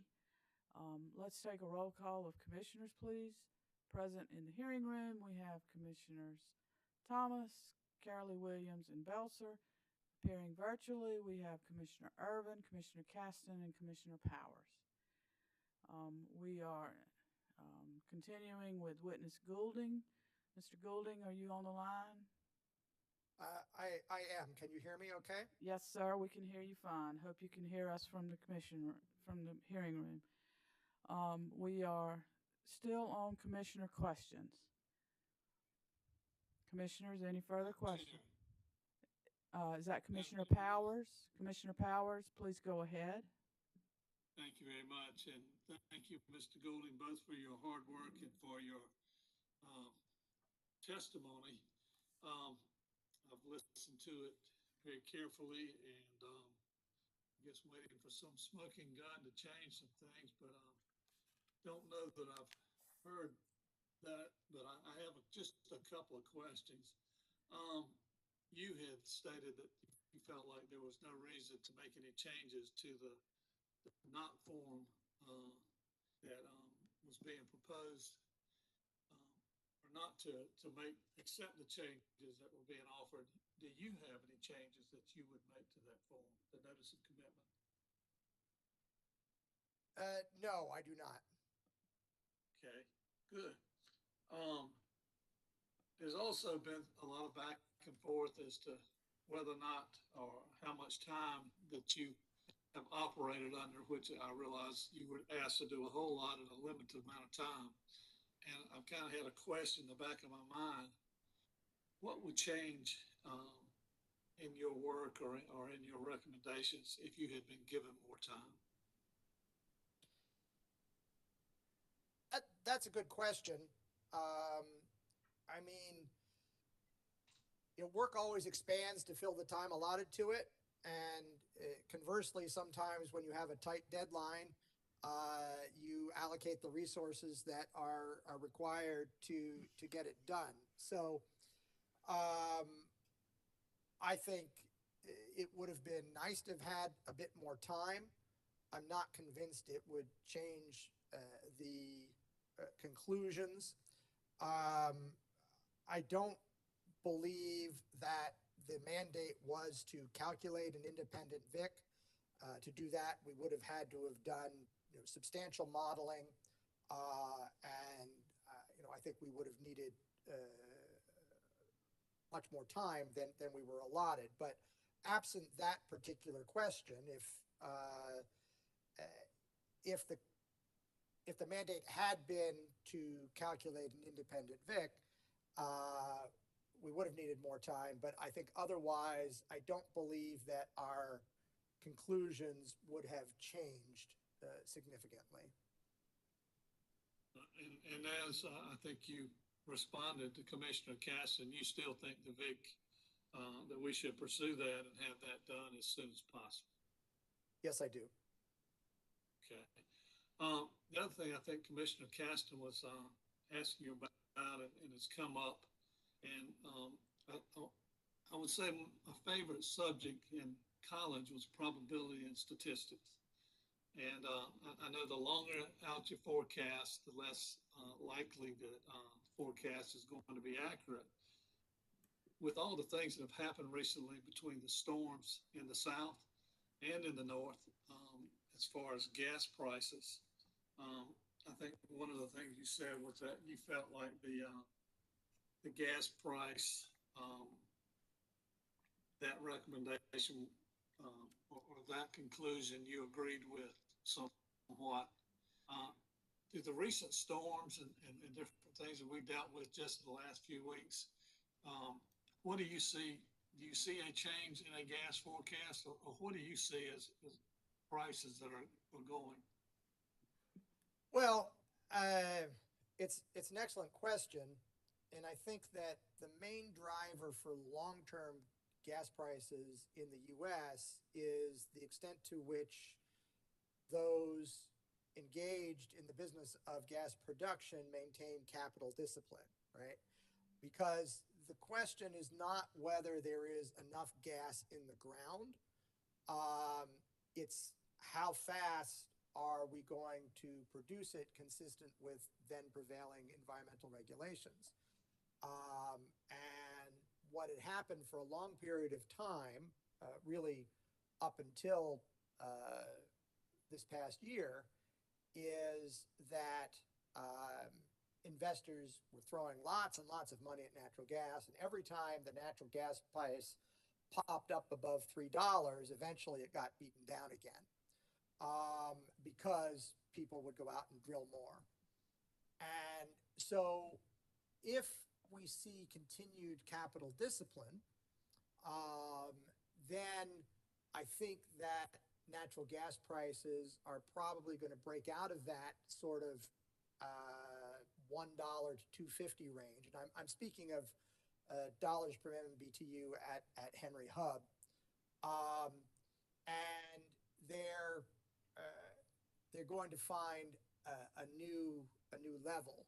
And that is potentially going to be exacerbated by the fact that it's becoming more and more difficult to build additional pipeline capacity to move the gas to where it's needed in the U.S. So I think that the storms are something that is going to have a short-term impact on gas prices that ultimately, if you look at long trends of gas prices, you can see the effect of storms, and then you have a reversion to norm thereafter. So I don't think it's necessarily the storms that are going to have an impact on long-term natural gas prices. I think that the impact is going to be on whether the participants in the industry get better at avoiding boom-bust mentalities, and on the evolution of environmental regulations and takeaway capacity. Well, thank you very much, and I admire your endurance. Madam Chair, that's all I have. Thank you, Commissioner Powers. Commissioner Williams. Thank you, Vice Chair Belzer. I do have two additional questions and appreciate Mr. Goulding's endurance as well. I want to take you back to a conversation that you were having with Attorney Willoughby. And it has to do with the capacity rate associated with solar-specific capacity versus non-solar QFs. And as I recall, but I haven't gone back and looked at it in the original testimony, there were two different rates identified. And my question is, if we were to embrace your recommendation that we have a technologically neutral rate, which rate would we choose, or would it need to be recalculated? No, I don't think that it needs to be recalculated. We would just not use the solar-specific rates. Thank you. Do you want to embellish that answer any? Do you want to add to that answer any in terms of why? Sure. No, and thank you. So, sometimes I get criticized for going on a bit too long, so I thought I would try brevity for a change and see how that worked. So I believe that there is a single avoided cost for the system for any particular time period. And so because we're setting these rates not based on the characteristics of the type of QF, but rather on the utility's own costs, I believe that it is not appropriate to have a separate solar-specific rate. And I also believe that the rates as presented for the other technologies more closely hew to my view that the rates reflect the utilities avoided costs rather than the characteristics of the QF. Okay, thank you. And staying within that same realm, in the responsive testimony of James Neely, he identifies that at the end of, on page 5 of 6, it should also be noted that the LEI report recommends completely eliminating the solar-only rate and its ELCC capacity calculation, rendering unnecessary the need for a PAF to put solar and CTs on equal footing. What is your advice based on that forthcoming testimony? Respectfully, I disagree with that conclusion. The ELCC calculations are, I would argue, a holdover from calculation of capacity in a manner that's similar to what's done in organized markets, right? In organized wholesale markets, the capacity payment is not converted to a volumetric rate that's paid only if the facility produces in particular hours. So it's essential in those constructs where you get the capacity payment isolated from whether you're producing in a particular hour to have an understanding of the actual capacity contribution. Whereas in the construct that we're exploring here in South Carolina, you only get the capacity payment if you're producing in the hours that have been identified as being of greatest need.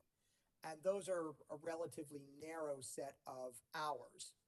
And so we don't need the ELCC to estimate when capacity or to what extent the capacity is going to be provided, because we know who's producing in the time of greatest need.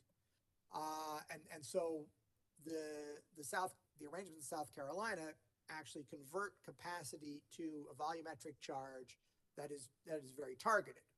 And I would argue in some ways that approach is better than the approach that we have for organized capacity markets. Now, the PAF is a completely separate issue in that you have,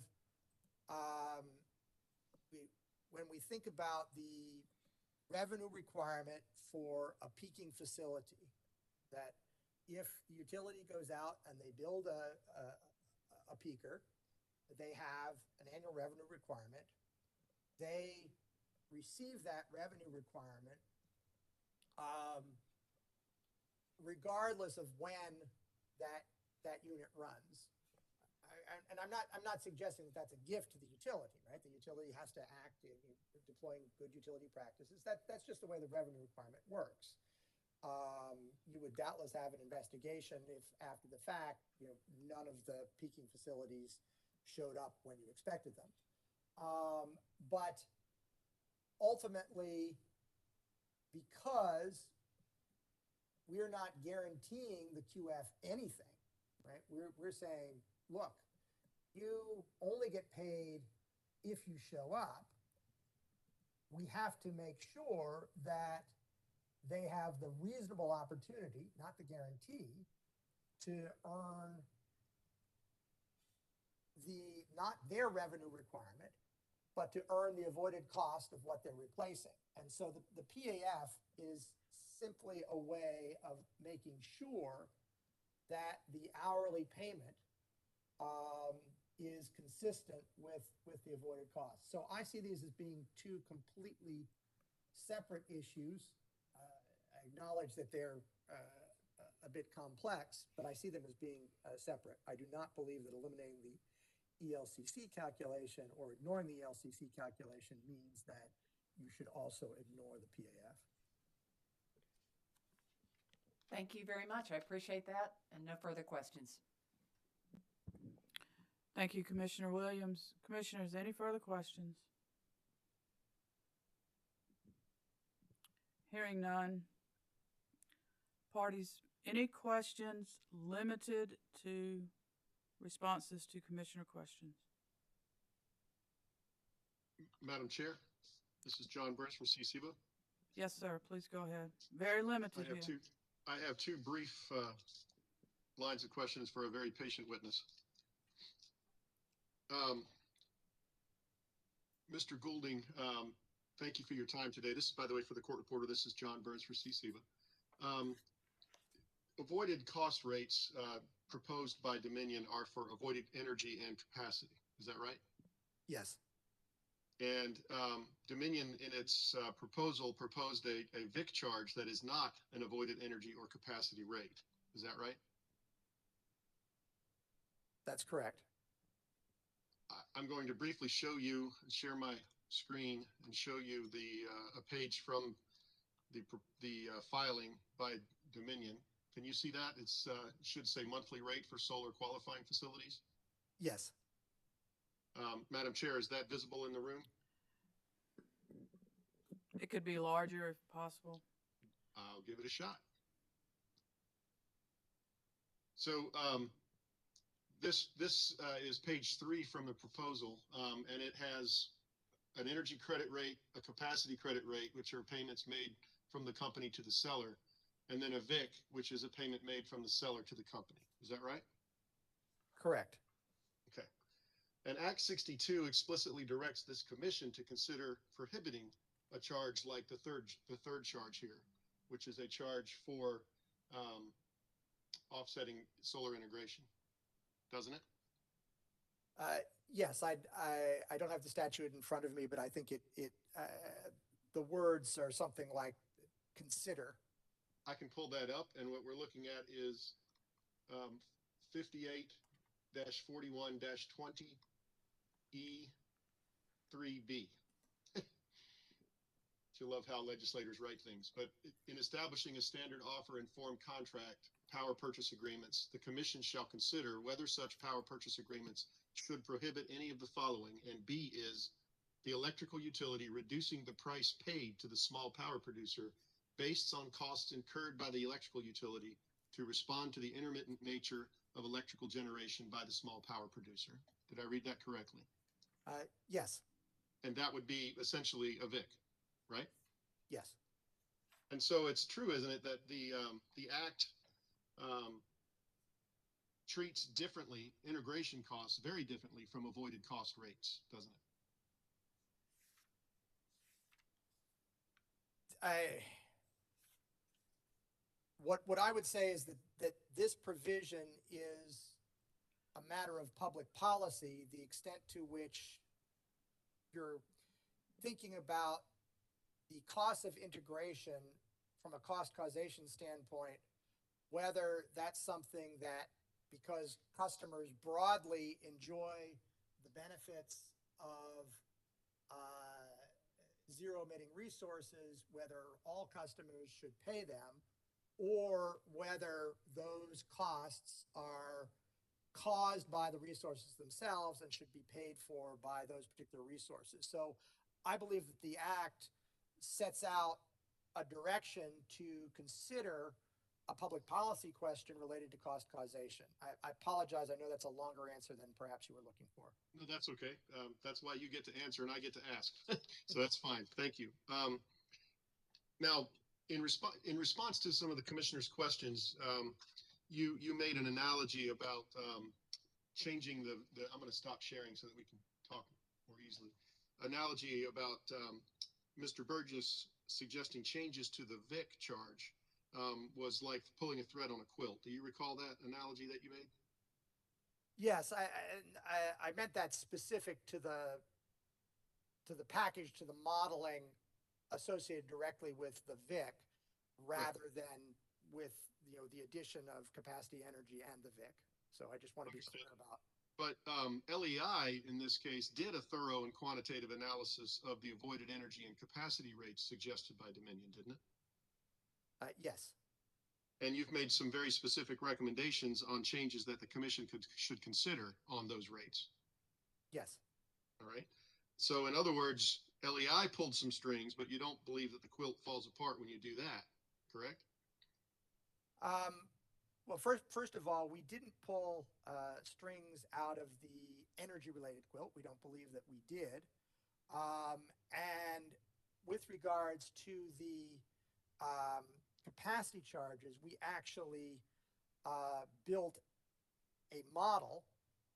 And our approach, I would note, in both capacity and energy is to do the independent analysis, determine whether our results are outside the bands of reasonableness with regards to what the company has provided. If they are outside the bands of reasonableness, then we present the results of our independent calculations. We have also shown the impact of each one of those individual changes. I appreciate the way that you're applying the same analogy. I would say that effectively we have sewn a separate quilt rather than pulled at the threads of the one that Dominion has put together. Understood, but it's fair to say that because of the level of analysis that LEI conducted, the changes recommended are appropriate, even though they deviate from the analysis done by Dominion. Is that fair to say? Yes. Now, Mr. Burgess did a comprehensive analysis of the Guidehouse study and made a very specific recommendation for improvements to that study on the VIC issue, didn't he?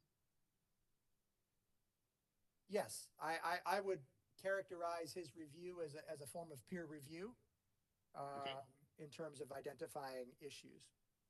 And LEI did not do that same type of analysis because you believed it to be outside of the mandate for your company on these issues.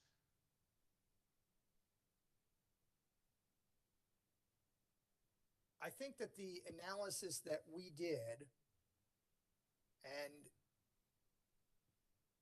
we believed it was outside of our mandate to calculate an independent VIC.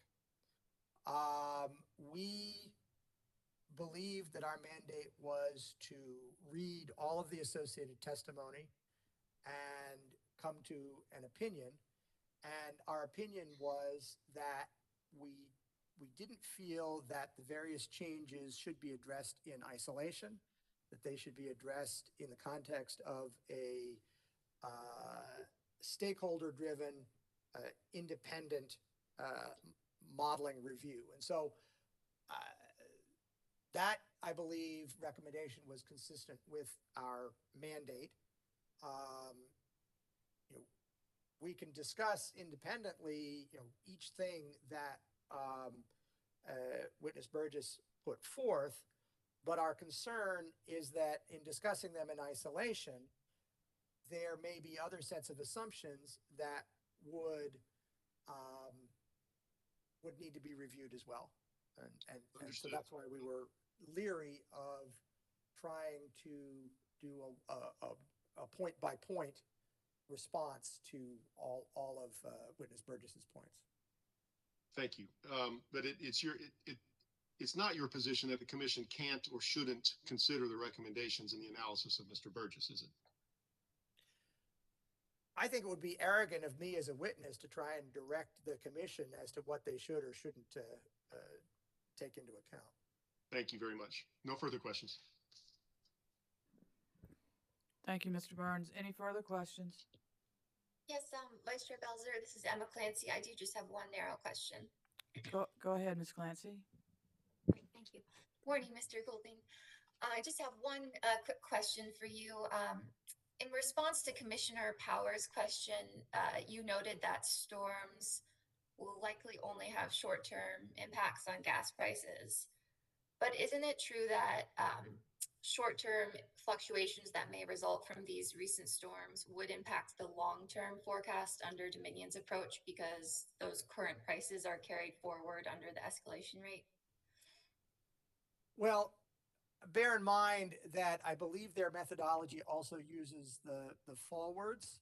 And so it's a question of the extent to which let's say that we do this, we use their approach right after a major storm. What I anticipate would happen is that the near-term forwards would reflect the conditions of the storm. The intermediate-term forwards would see less of an impact. And so I think that their methodology, because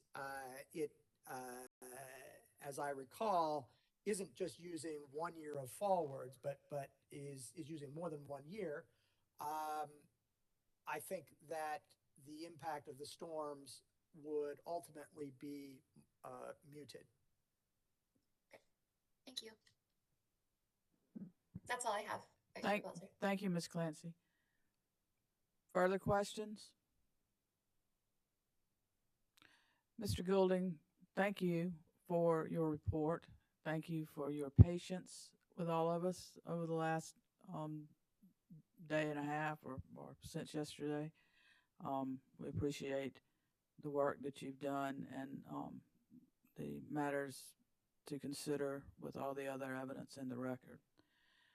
And since there are no more questions, you may be excused from this proceeding. Thank you.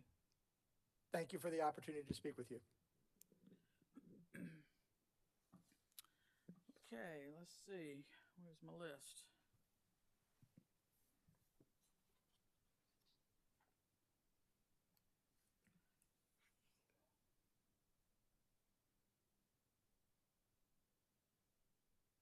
We have responsive testimony.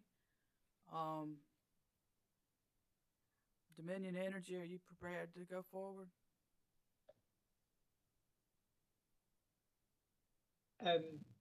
Madam Chair, we certainly are prepared to go forward, but I would think since this is somewhat in the course of. I know where you're going. I understand.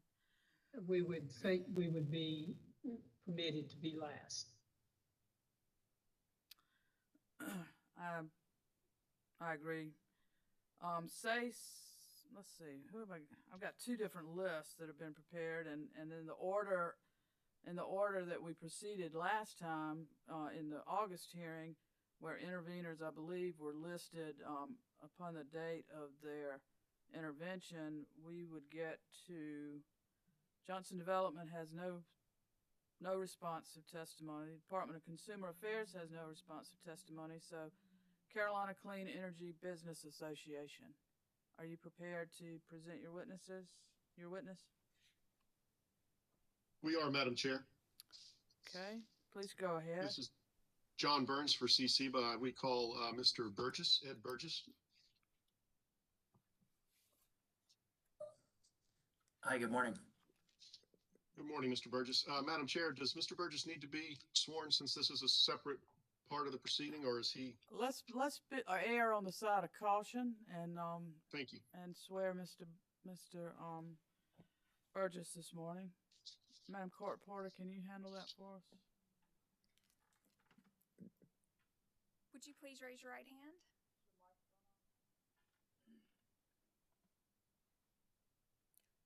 Do you solemnly swear that the testimony you'll give in this matter will be the truth, the whole truth, and nothing but the truth?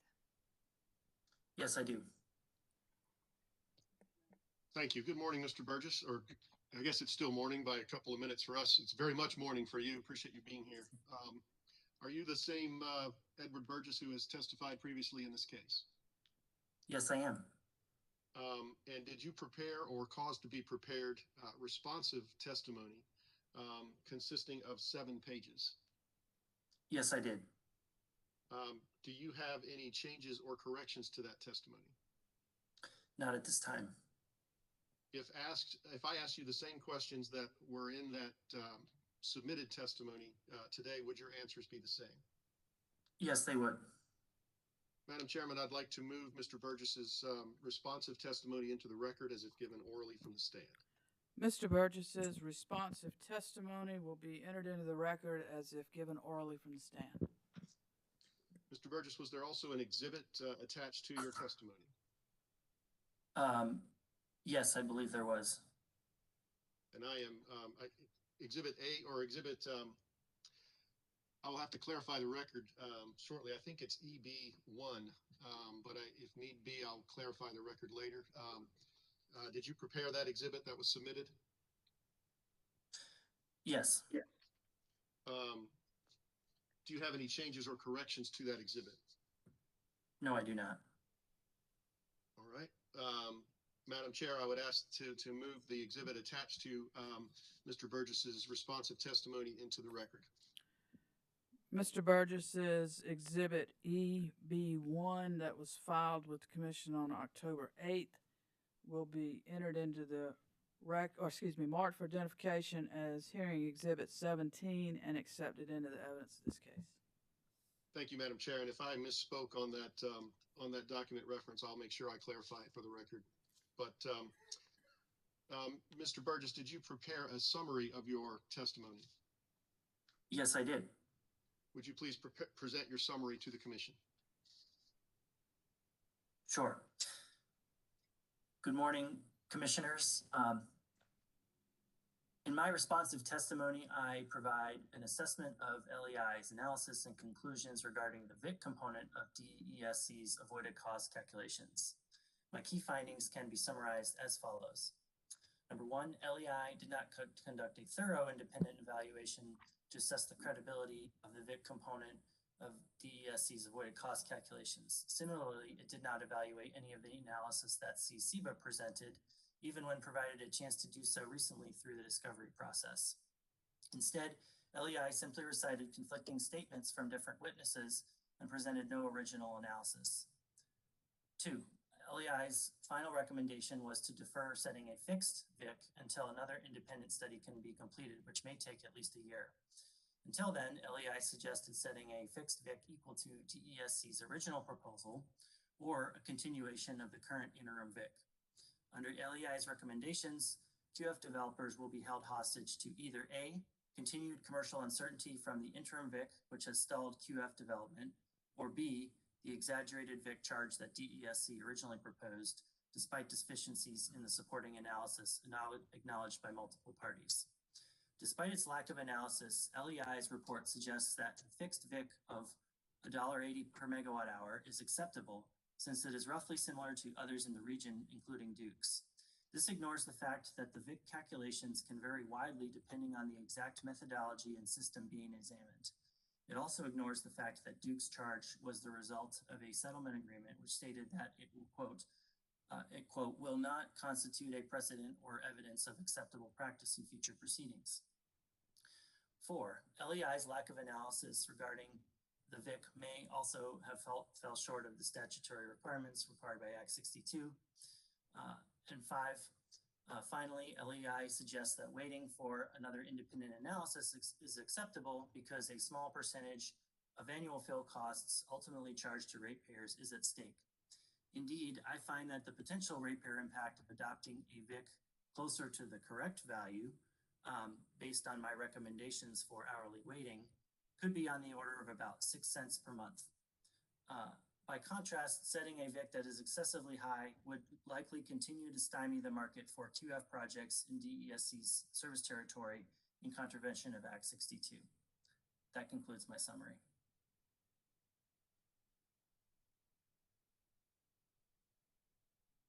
Oh.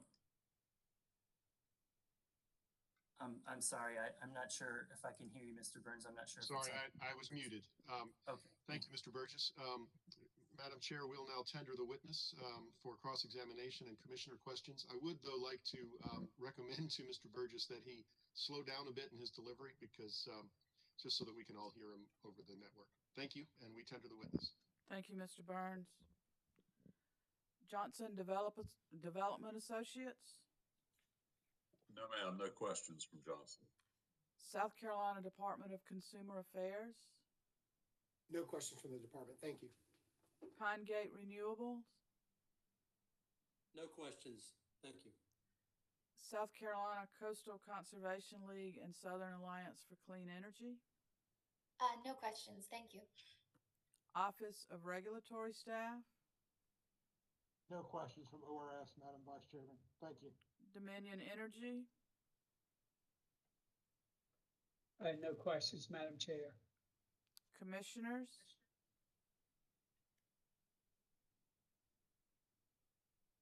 Vice Chair Belcher, I have a couple of questions, if I may. Commissioner Caston, you're recognized. Please go ahead.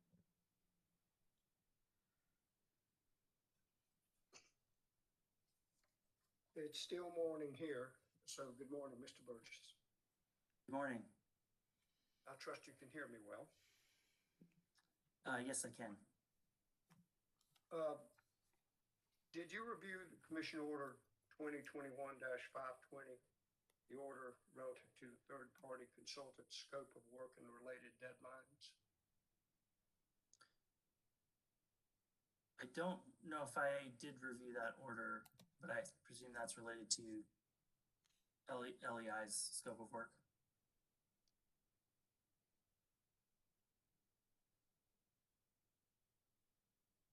Let me look at.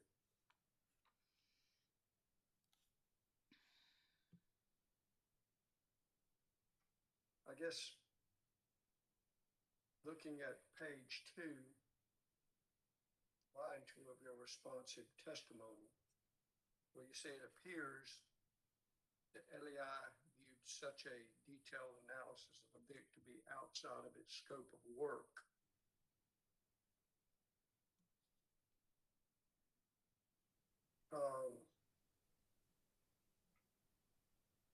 I guess what I'm trying to understand is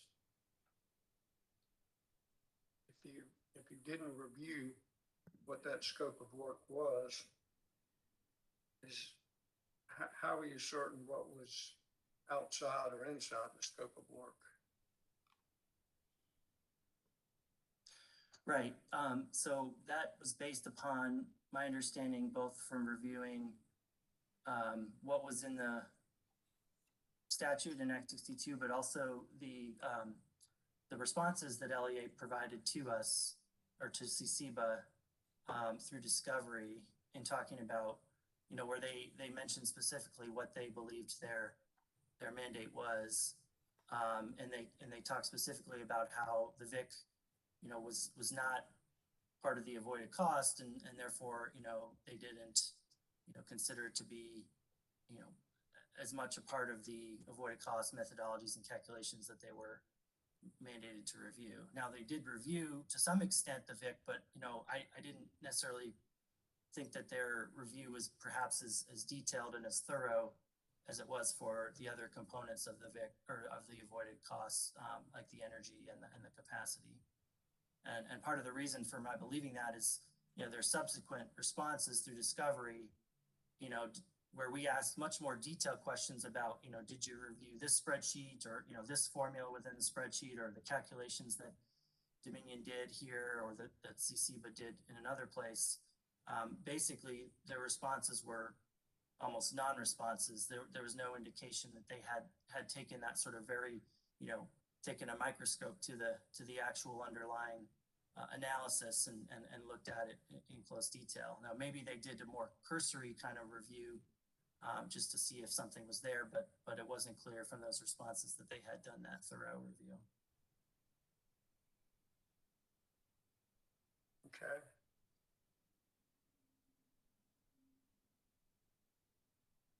I'm looking at the scope of work and the bullet items in that order. Rather than read them all.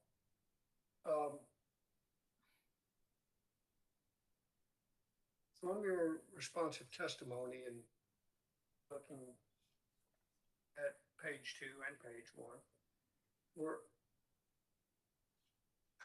are you of the opinion that LEI should have performed a detailed VIC study? Well, I think it would have been nice if they had been given the time and the resources to do that. But I think as we've heard today, you know, they simply didn't have the time and resources to do it. So I think that a VIC study, including, a detailed modeling analysis was not really feasible, but I think a more thorough, quantitative analysis would have been possible, and that appears wasn't what was done. So did the Guidehouse study evaluate the VIC?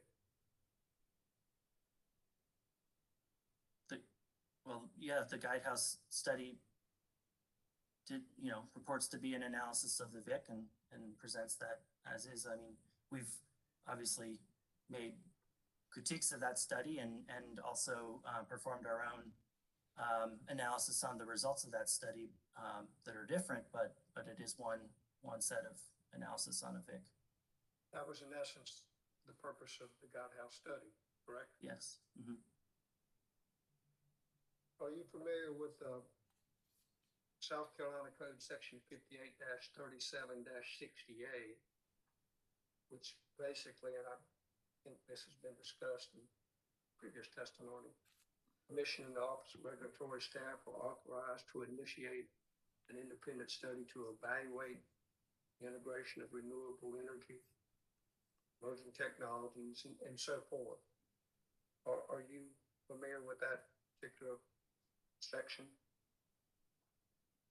Yeah, it rings a bell. I would probably need to call up the language just to refresh my memory, but that sounds familiar.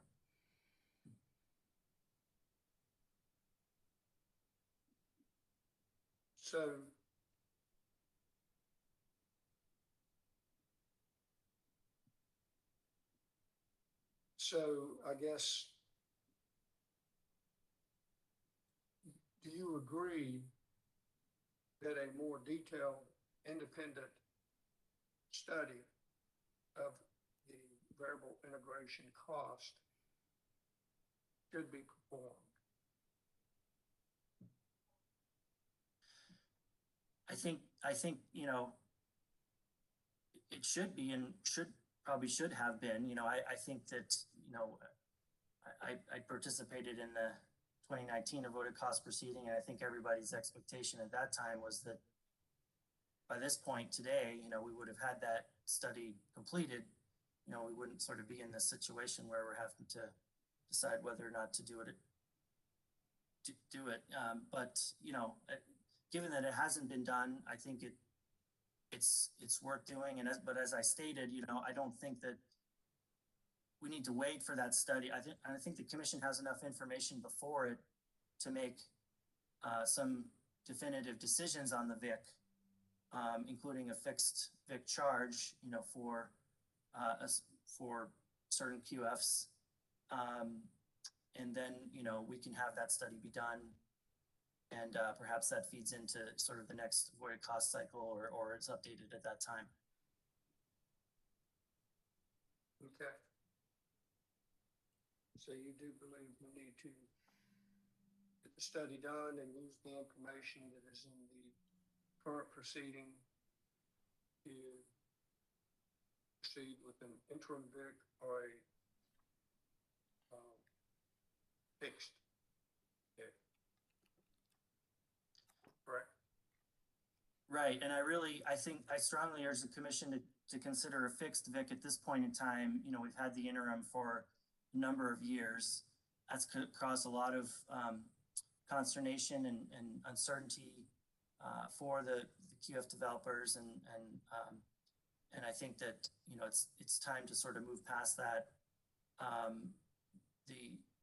I think that, and as I testified, I mean, what we're talking about here is a real impact to those developers, and yet what's at stake, from a ratepayer's perspective, is really quite de minimis. And I think that what I've recommended is a more accurate charge for that VIC that you could confidently set as a fixed value. But if you were trying to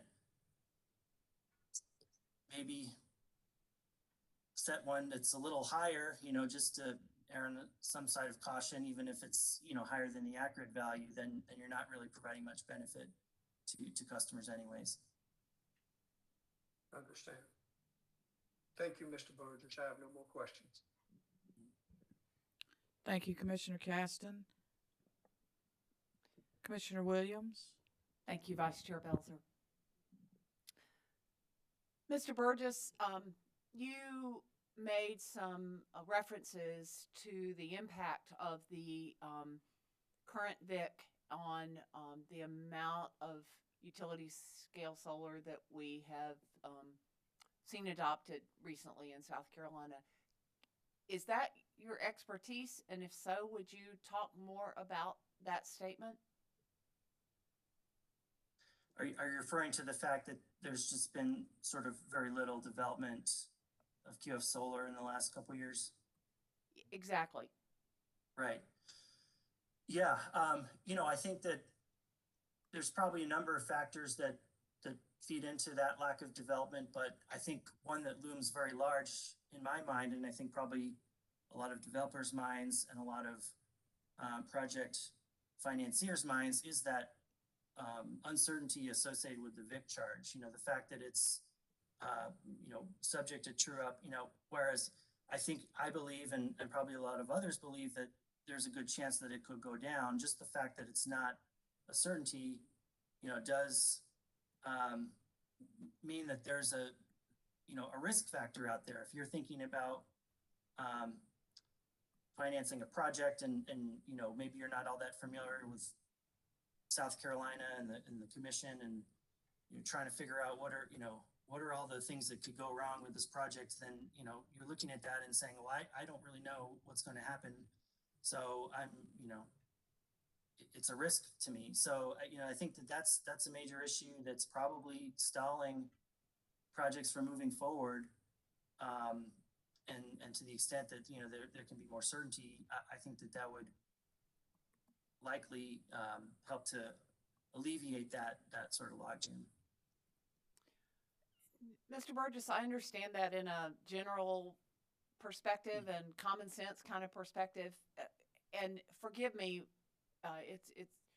you may have testified to this earlier in this case, but is that based on additionally on market studies, surveys, membership from information from SECIBA? Can you offer any testimony there, or can you offer any testimony in that regard?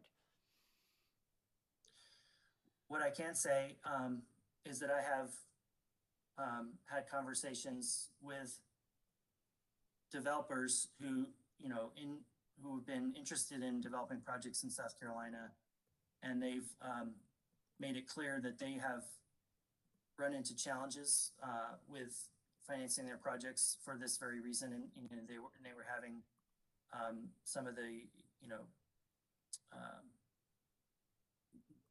wanting additional sort of information from their financial backers about well, what is this VIC? It's a bit unusual, and so I do have some direct experience in conversations with those developers about some of these issues. Could you quantify? Is that 1, 10, 1,000 numbers of contacts? It's more than one, but less than 10. Okay. Thank you very much. No further questions. Commissioners, any further questions? Hearing no further questions from the commissioners, any redirect of this witness? Just very briefly, Madam Chair. Mr. Burgess, did you have an opportunity to review Mr. Levitis's testimony concerning the effect of a non-fixed VIC on solar development in South Carolina? I did review it, but it's been a while since I looked at it, so Madam Chair, I don't believe anybody asked that question. I'm wondering the same thing, Mr. Willoughby and Mr. Burns. It was my understanding that at least one of the commissioners asked him about his understanding and knowledge of the effect of. Commissioner Williams did ask about where he'd gotten some of his information. So let's keep it brief, please. No, that's fine. Thank you. I'll rest there. No, I said you can go ahead. Just keep it brief. Okay, thank you. Mr. Burgess, would you defer to Mr. Levitas on that area of testimony? Yeah, I think Mr. Levis would have a lot more knowledge about that area and would definitely defer to him on that issue. Thank you very much. No further questions, ma'am. Thank you, Thank you for Mr. your time, Mr. Burns. Burgess. Thank you, Mr. Burns. Mr. Burgess, you're excused. Thank you for your testimony this morning. Thank you. Parties, it's a few minutes after 12. We're going to break for lunch. I do want to give you a heads up that we will be trying to end around 4 o'clock today. We have something that has come up. So just so you can plan your afternoon, just be aware of that. Let's break until, let's just break until 1:25, please. And I do have a wonderful announcement for y'all. We have our chairman, Chairman Williams. He and his wife have had a baby boy born this morning. Luke Thomas, he just sent a picture. I'm not sure of the details. I'm not sure of the time, but he does say that mom and baby and dad are doing fine. So,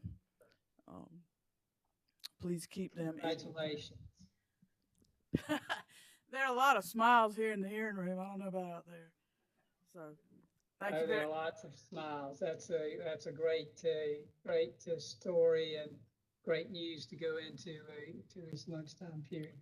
Extend our well wishes to Commissioner Williams. Well, I did ask him if we when he notified us, or when he did notify us, if we could let y'all know, because I figured everybody would want to know where he was. So.